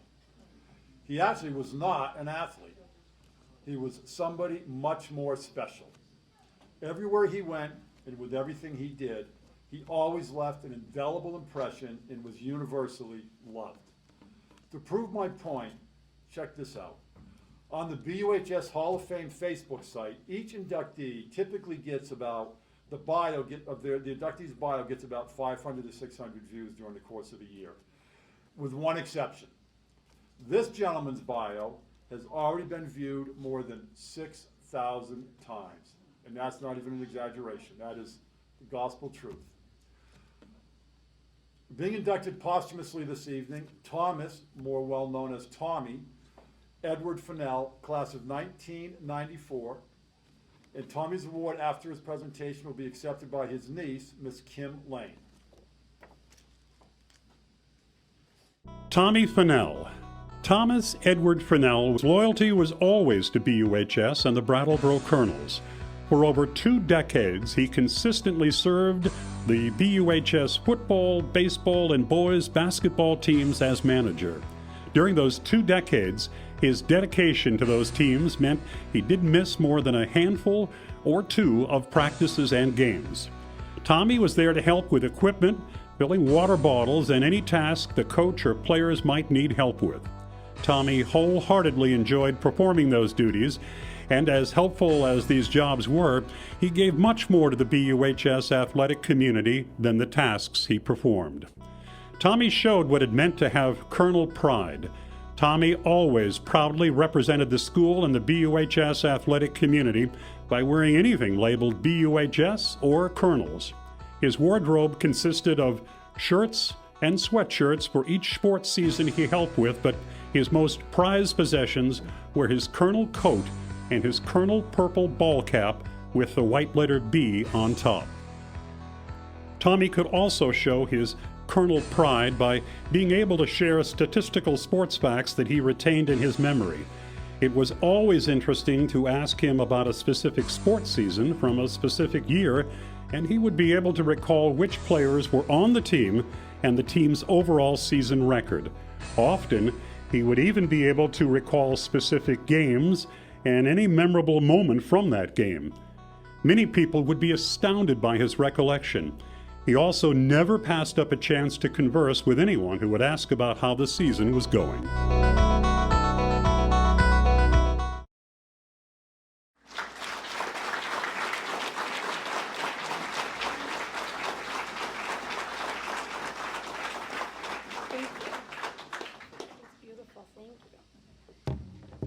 Good evening. I feel my speech might be a little redundant to the beautiful package that was made for Tommy. And actually, and off the cuff, I'd like to say thank you to the gentleman from the 1973 football team. Tommy Fennell. My other uncle, who was also someone else born with special needs, he did also manage football teams as well. From my memory, or from what my mom has said, that he's the one who started it out, and then Tommy booted him out and took over from Uncle Rod.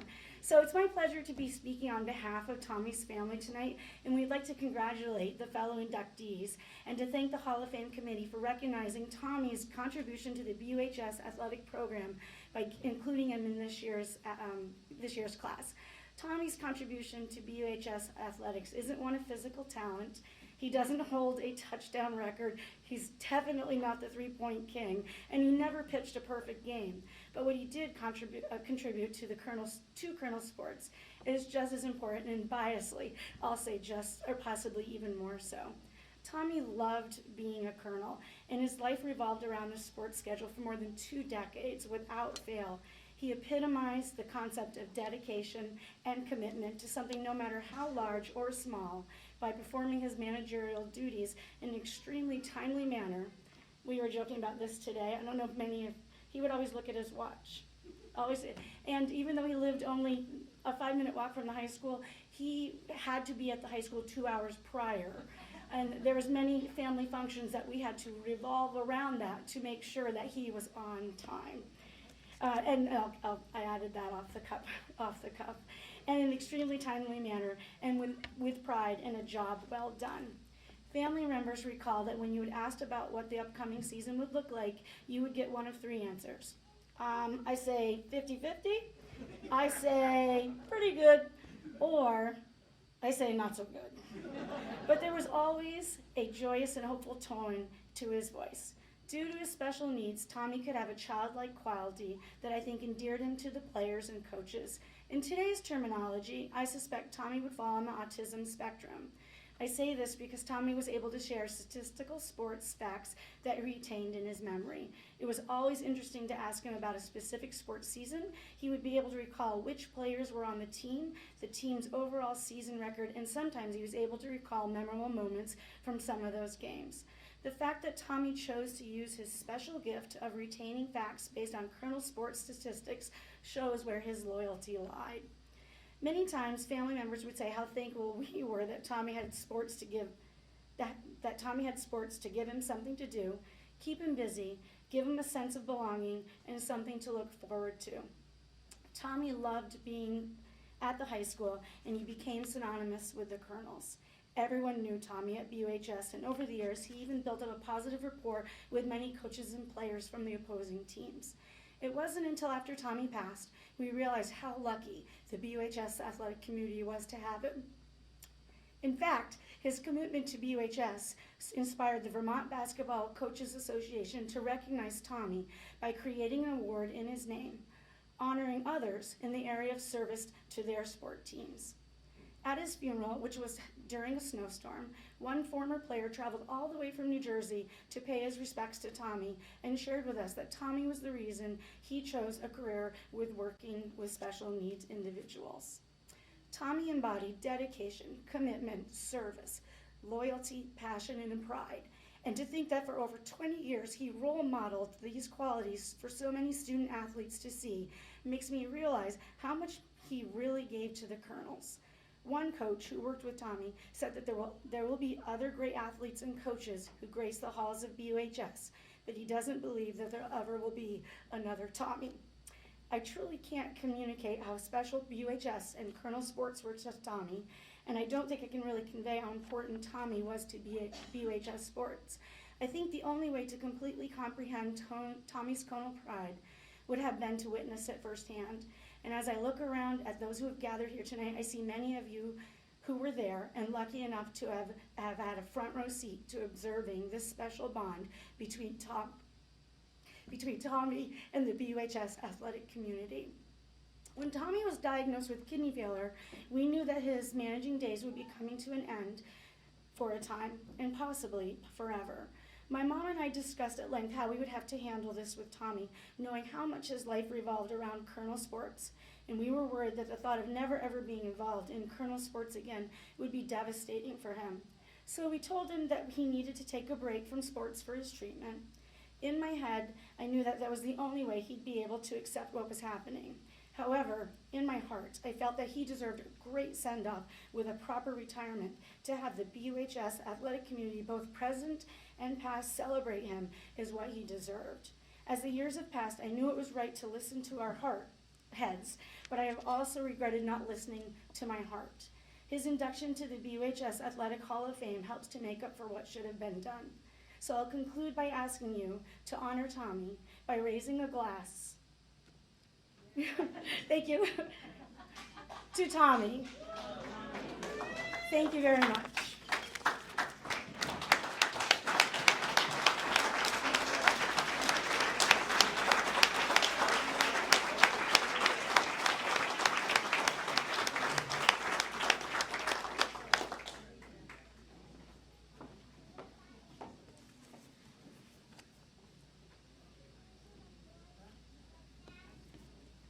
this high school star, college All-American, and U.S. Olympian, without question, is in the conversation for the most talented and most accomplished athlete in Brattleboro Union High School history. Mr. Stan Dunkley, class of 1972.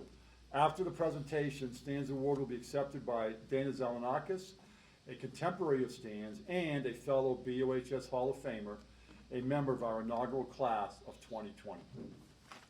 Stan Dunkley. Stan Dunkley was an outstanding cross-country skier, cross-country runner, and track athlete during his high school career. Stan is a member of the University of Vermont's Athletic Hall of Fame and most recently was inducted into the Vermont State Athletic Hall of Fame. Stan's inclusion in these two prestigious halls of fame both describe his outstanding achievements in the sport of cross-country skiing on every level. Stan ran track for 4 years under Coach Art Freeman and held the school record in the 2-mile for many years. In his senior year at BUHS, Stan was the state champion and New England champion in cross-country skiing. Stan was also the state champion in cross-country running in his senior year. He qualified for a New England championship as a sophomore, junior, and senior. Stan Dunkley was 2-time All-America Olympian, 4-time All-East selectee, and a 1987 UVM Hall of Fame inductee. Dunkley returned from the 1976 Olympics in Austria to win the NCAA 15-kilometer race in 1976 at Bethel, Maine. He also won the Eastern 15K titles at Middlebury in 1975 and 1976 and earned first-team All-American honors. A 2-time Olympian in 1976 and 1980, he was considered, along with Bill Koch, one of America's top cross-country ski stars. In addition to cross-country skiing, Dunkley was one of UVM's top fall runners during the mid to late 70s. His achievements went beyond what he did at Vermont. 1976, the U.S. National 50K champion. 1977 and 78, the U.S. National 15K champion.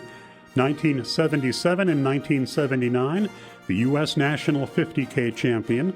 1980 and 1982, the U.S. National 30K champion. Proud of his athletes' victory in the 1976 NCAAs, Coach Skip Lacause's recollection of Dunkley's contributions, I quote, "That performance in 1976 was superb, but what impressed me most was Stan's courage in 1975. He had an early season stress fracture of the foot and mononucleosis, and still he finished in the top 5 at the NCAAs at Fort Lewis, Colorado, earning All-America honors.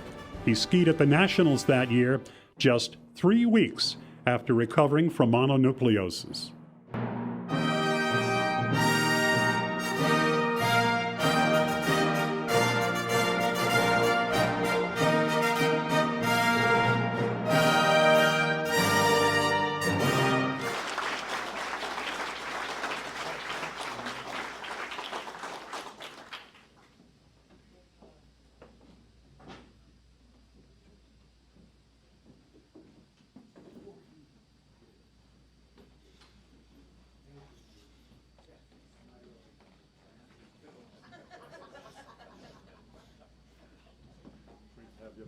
Thank you.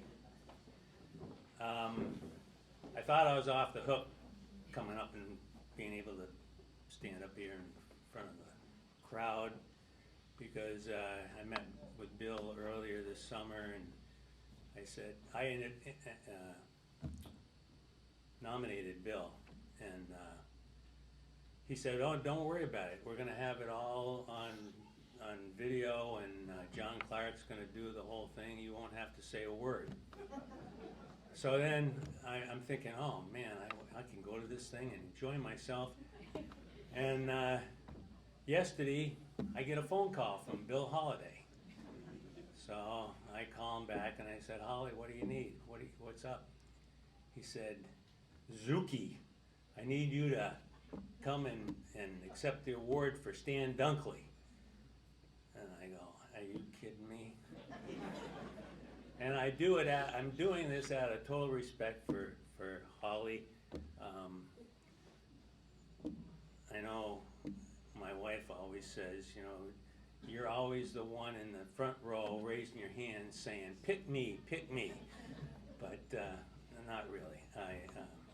But anyway, if Stan were here tonight, I'm sure there are three things that he would want to say. First of all, he'd want to say thank you to Bill Holliday and his team for organizing this great event. He would also like to thank and congratulate all the other inductees that are here tonight. And finally, thank all of you for being here to honor him. I'm sure he's very humbled and honored to be accepting this award, and I wished you were here, but he's not. And I was a few years older than Stan, so I don't have a lot of knowledge of little things that he did, but you saw how great a skier he was, and what a great athlete. So anyway, thank you all for being here, and I'm sure Stan would appreciate the fact that you guys all showed up to honor him. Thank you.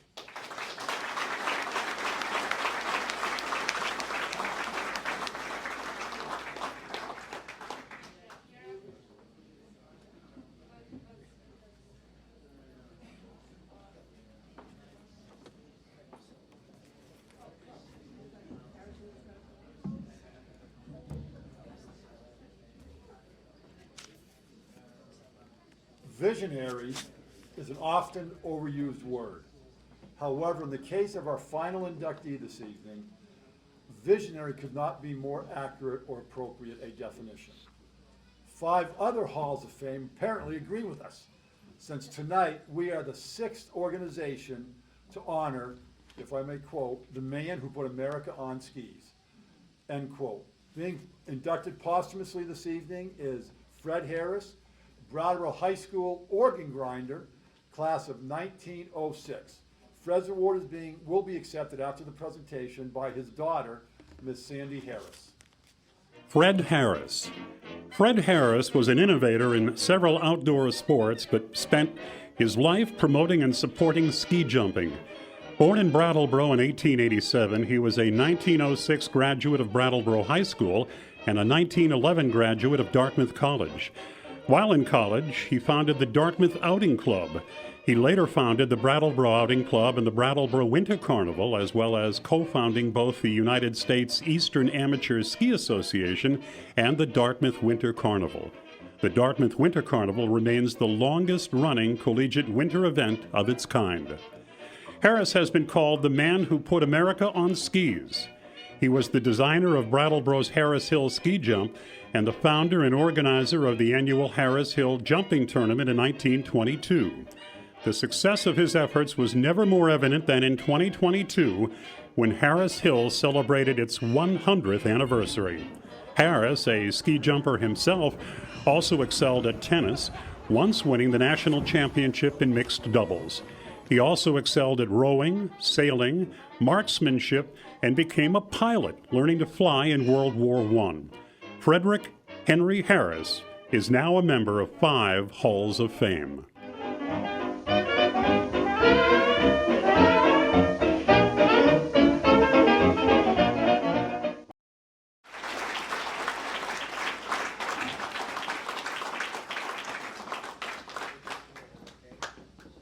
got an extra credit question. Anybody name the song that played behind Fred Harris? The era, the decade. Thank you.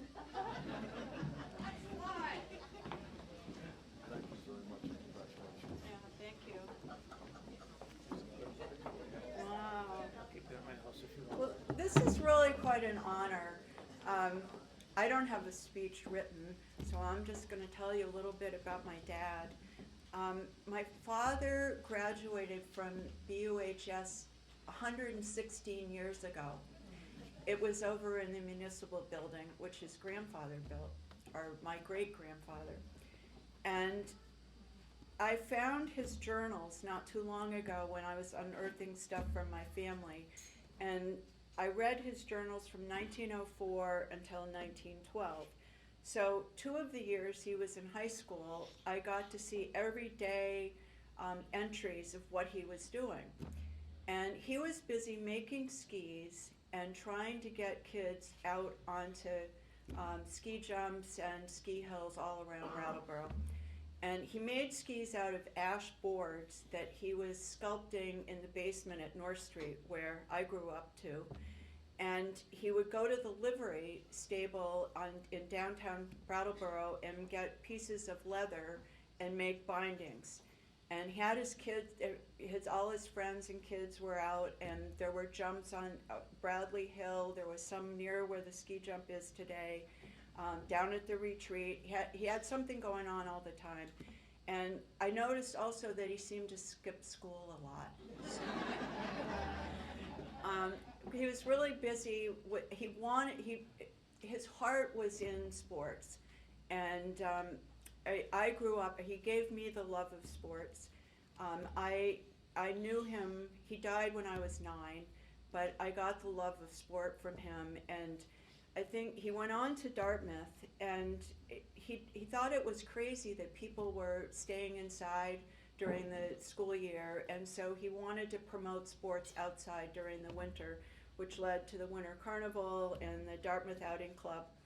And I think the thought was that for him, sports and recreation were not only good for physical health, but also for mental health.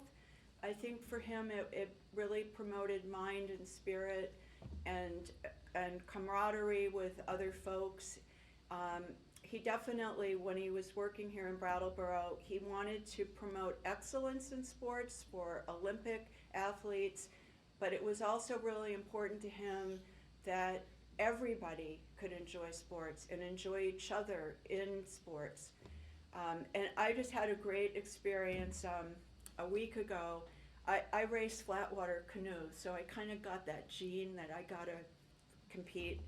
And there were 5 Dartmouth collegiate teams there. I beat one. And I decided I'd go over and talk to the kids, and I said, you know, my dad started the outing club. And they're like, you knew Fred Harris? You knew Fred Harris? And I thought, this is over 100 years later that his contribution is still really revered by everyone. And I mean, to me, he was just my dad, and I spent a lot of time waiting for him at the bottom of that ski jump, and I wasn't too impressed. And so I really only learned about his contribution as I got older, and also appreciated the gift of sport that I've had with friends that I hike with and paddle sports. And I couldn't believe that these Dartmouth kids all knew his name, and they're like, he was our founder. He founded the Dartmouth Outing Club. Oh, I can talk louder. Anyway, it's really a super honor for me to accept this for him. I wish that he knew.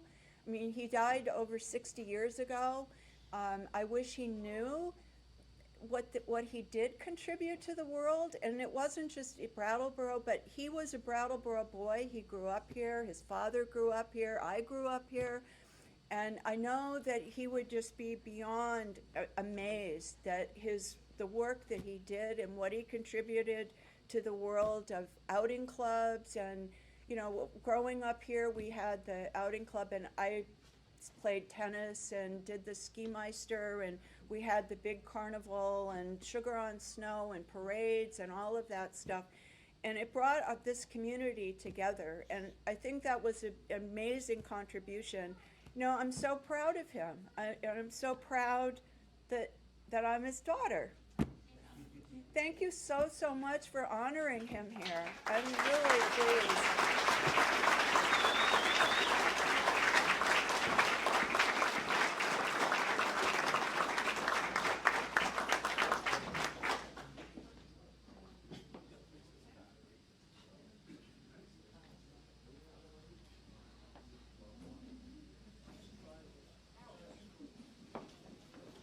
this is a time when we normally say thank you, but we got some bonus content for you.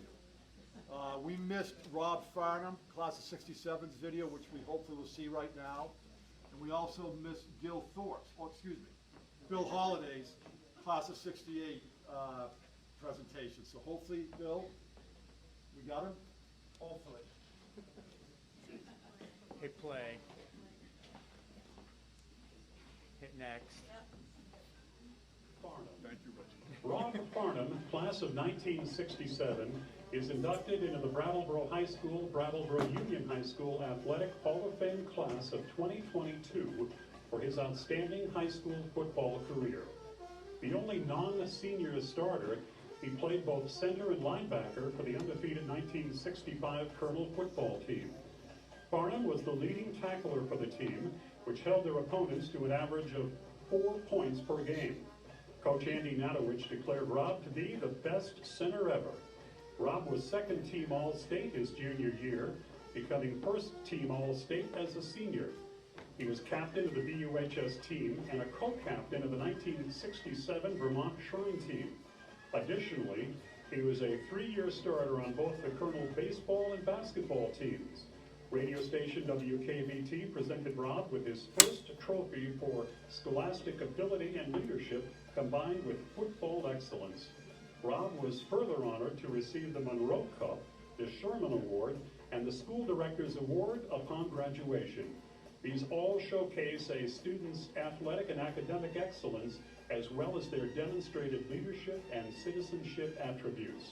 Rob Farnham went on to excel as a member of the Williams College football team.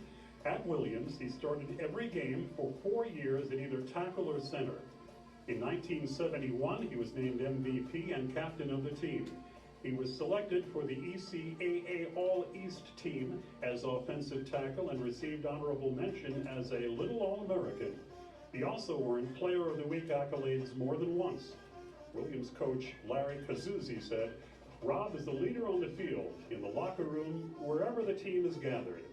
Kazuzzi, who had coached on Woody Hayes' staff at Ohio State, wrote authorities at BUHS saying that Williams College would be willing to take all the student athletes having Farnham's qualities that BUHS could muster and describe the difference between Ohio State and Williams College by proclaiming that I only have one player that could play for Ohio State, and that is Rob Farnham.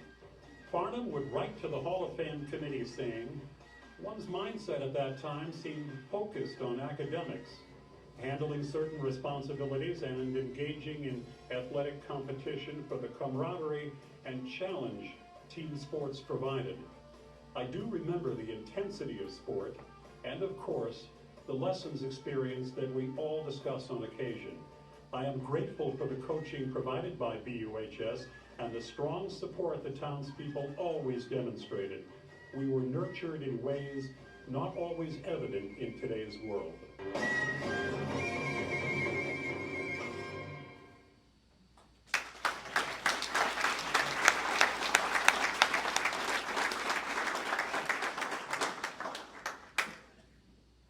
Bill Holliday has had a lifetime of achievement at BUHS. As a sophomore, Holliday was a starting running back on the undefeated state championship team and selected honorable mention to the All-State team. He started and was the leading scorer on the varsity basketball team, was the starting second baseman on the varsity baseball team, and homered in a 4-3 semifinal loss to Burlington.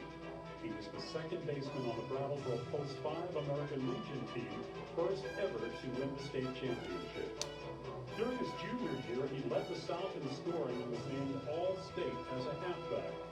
In a win over Burlington, Holliday put on one of the greatest individual performances seen at Stolpe Field in several years, and in 2 games, rushed for 378 yards. In a 25-19 win over MSJ, Holliday scored all 25 Colonel points and rushed for 213 yards in 21 carries. He led the Colonel basketball team in scoring, playing American Legion baseball for Bellows Falls Post 37 in a year in which Brattleboro had no team, and was named Most Valuable Player by Post 37. As a senior, he was football's leading scorer, was Named All-State as a linebacker, was selected to the Vermont Shrine Team and started both ways. Was named team captain and Vermont's most valuable player. In basketball, Holliday was the leading scorer, team captain, featured in 2 national basketball magazines as one of Vermont's best players. He averaged 18 points per game, setting the school's free throw record for consecutive shots made. At Wyndham College, Holliday started, captained, and lettered in baseball and basketball. He set a record of 46 consecutive free throws. The streak was stopped by a lane violation. He averaged over 20 points per game in his final season during one stretch, scoring 21, 26, 30, 37, and 24 points, making 46 of 50 free throws. He was named All-League pitcher in baseball. At BUHS, Holliday was president of the Student Council, winner of the BUHS Citizenship Award, and the D.D. Stolte Cup. During his coaching career, he served as concurrent basketball and football head coach, winning a football state title in 1973 as an assistant, and Brattleboro's first basketball championship in 1986. He is the last coach to take the Colonels to the Division I championship football game in 1981. He earned Coach of the Year honors in 1986 and 2007 after guiding the Colonels basketball team from a 4-16 mark to a 17-5 playoff team. Holliday won 14 Teacher of the Year awards, was JFK Lancer's 1999 National Teacher of the Year, and was cited by a Vermont House of Representatives concurrent resolution for career achievements. Holliday is a member of the Vermont Principals Association Athletic Hall of Fame.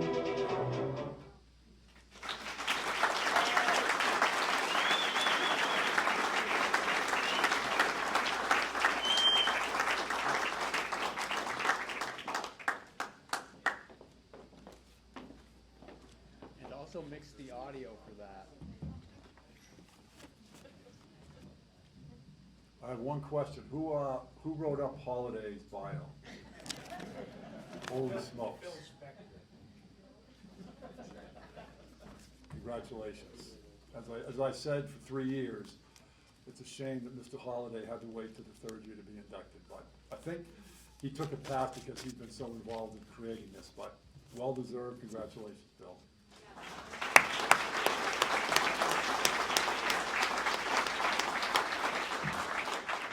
Ladies and gentlemen, this, after that rope-a-dope, concludes our evening's festivities. So one more time, how about one more rousing round of applause for some of the best that our community has ever produced.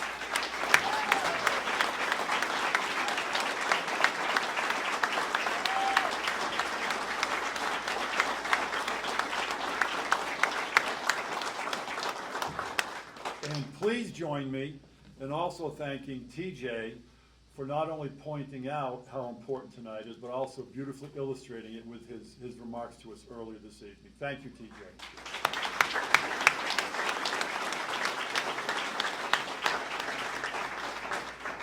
And now you get to hop in the car and drive back to JFK. Thank you so much for being here. Now, when you get home tonight, be sure to check out our BUHS Hall of Fame website. www.buhshof.org.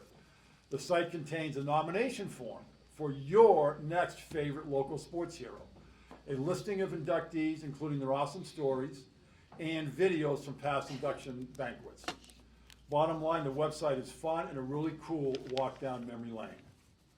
So thank you again for joining us this evening. As you could tell, this is a very personal one for me in many regards. Some of my colleagues, my teammates, my brother was involved. So I hope you've enjoyed tonight's events and festivities as much as I have, because I've had a blast. Tonight has been, in a word, awesome. We certainly hope to see you next year at our Class of 23 induction ceremony, which will be hosted right here at the American Legion Post 5 in November 2023. The rumor is it'll be the same weekend, but we're not ready to commit to that, correct?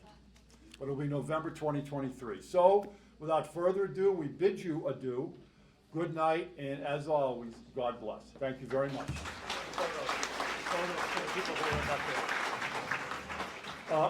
Inductees, you can't go home yet. I've just been alerted that you need to come up here and get photographs taken for the website. So if all our inductees and representatives of our inductees can come up now.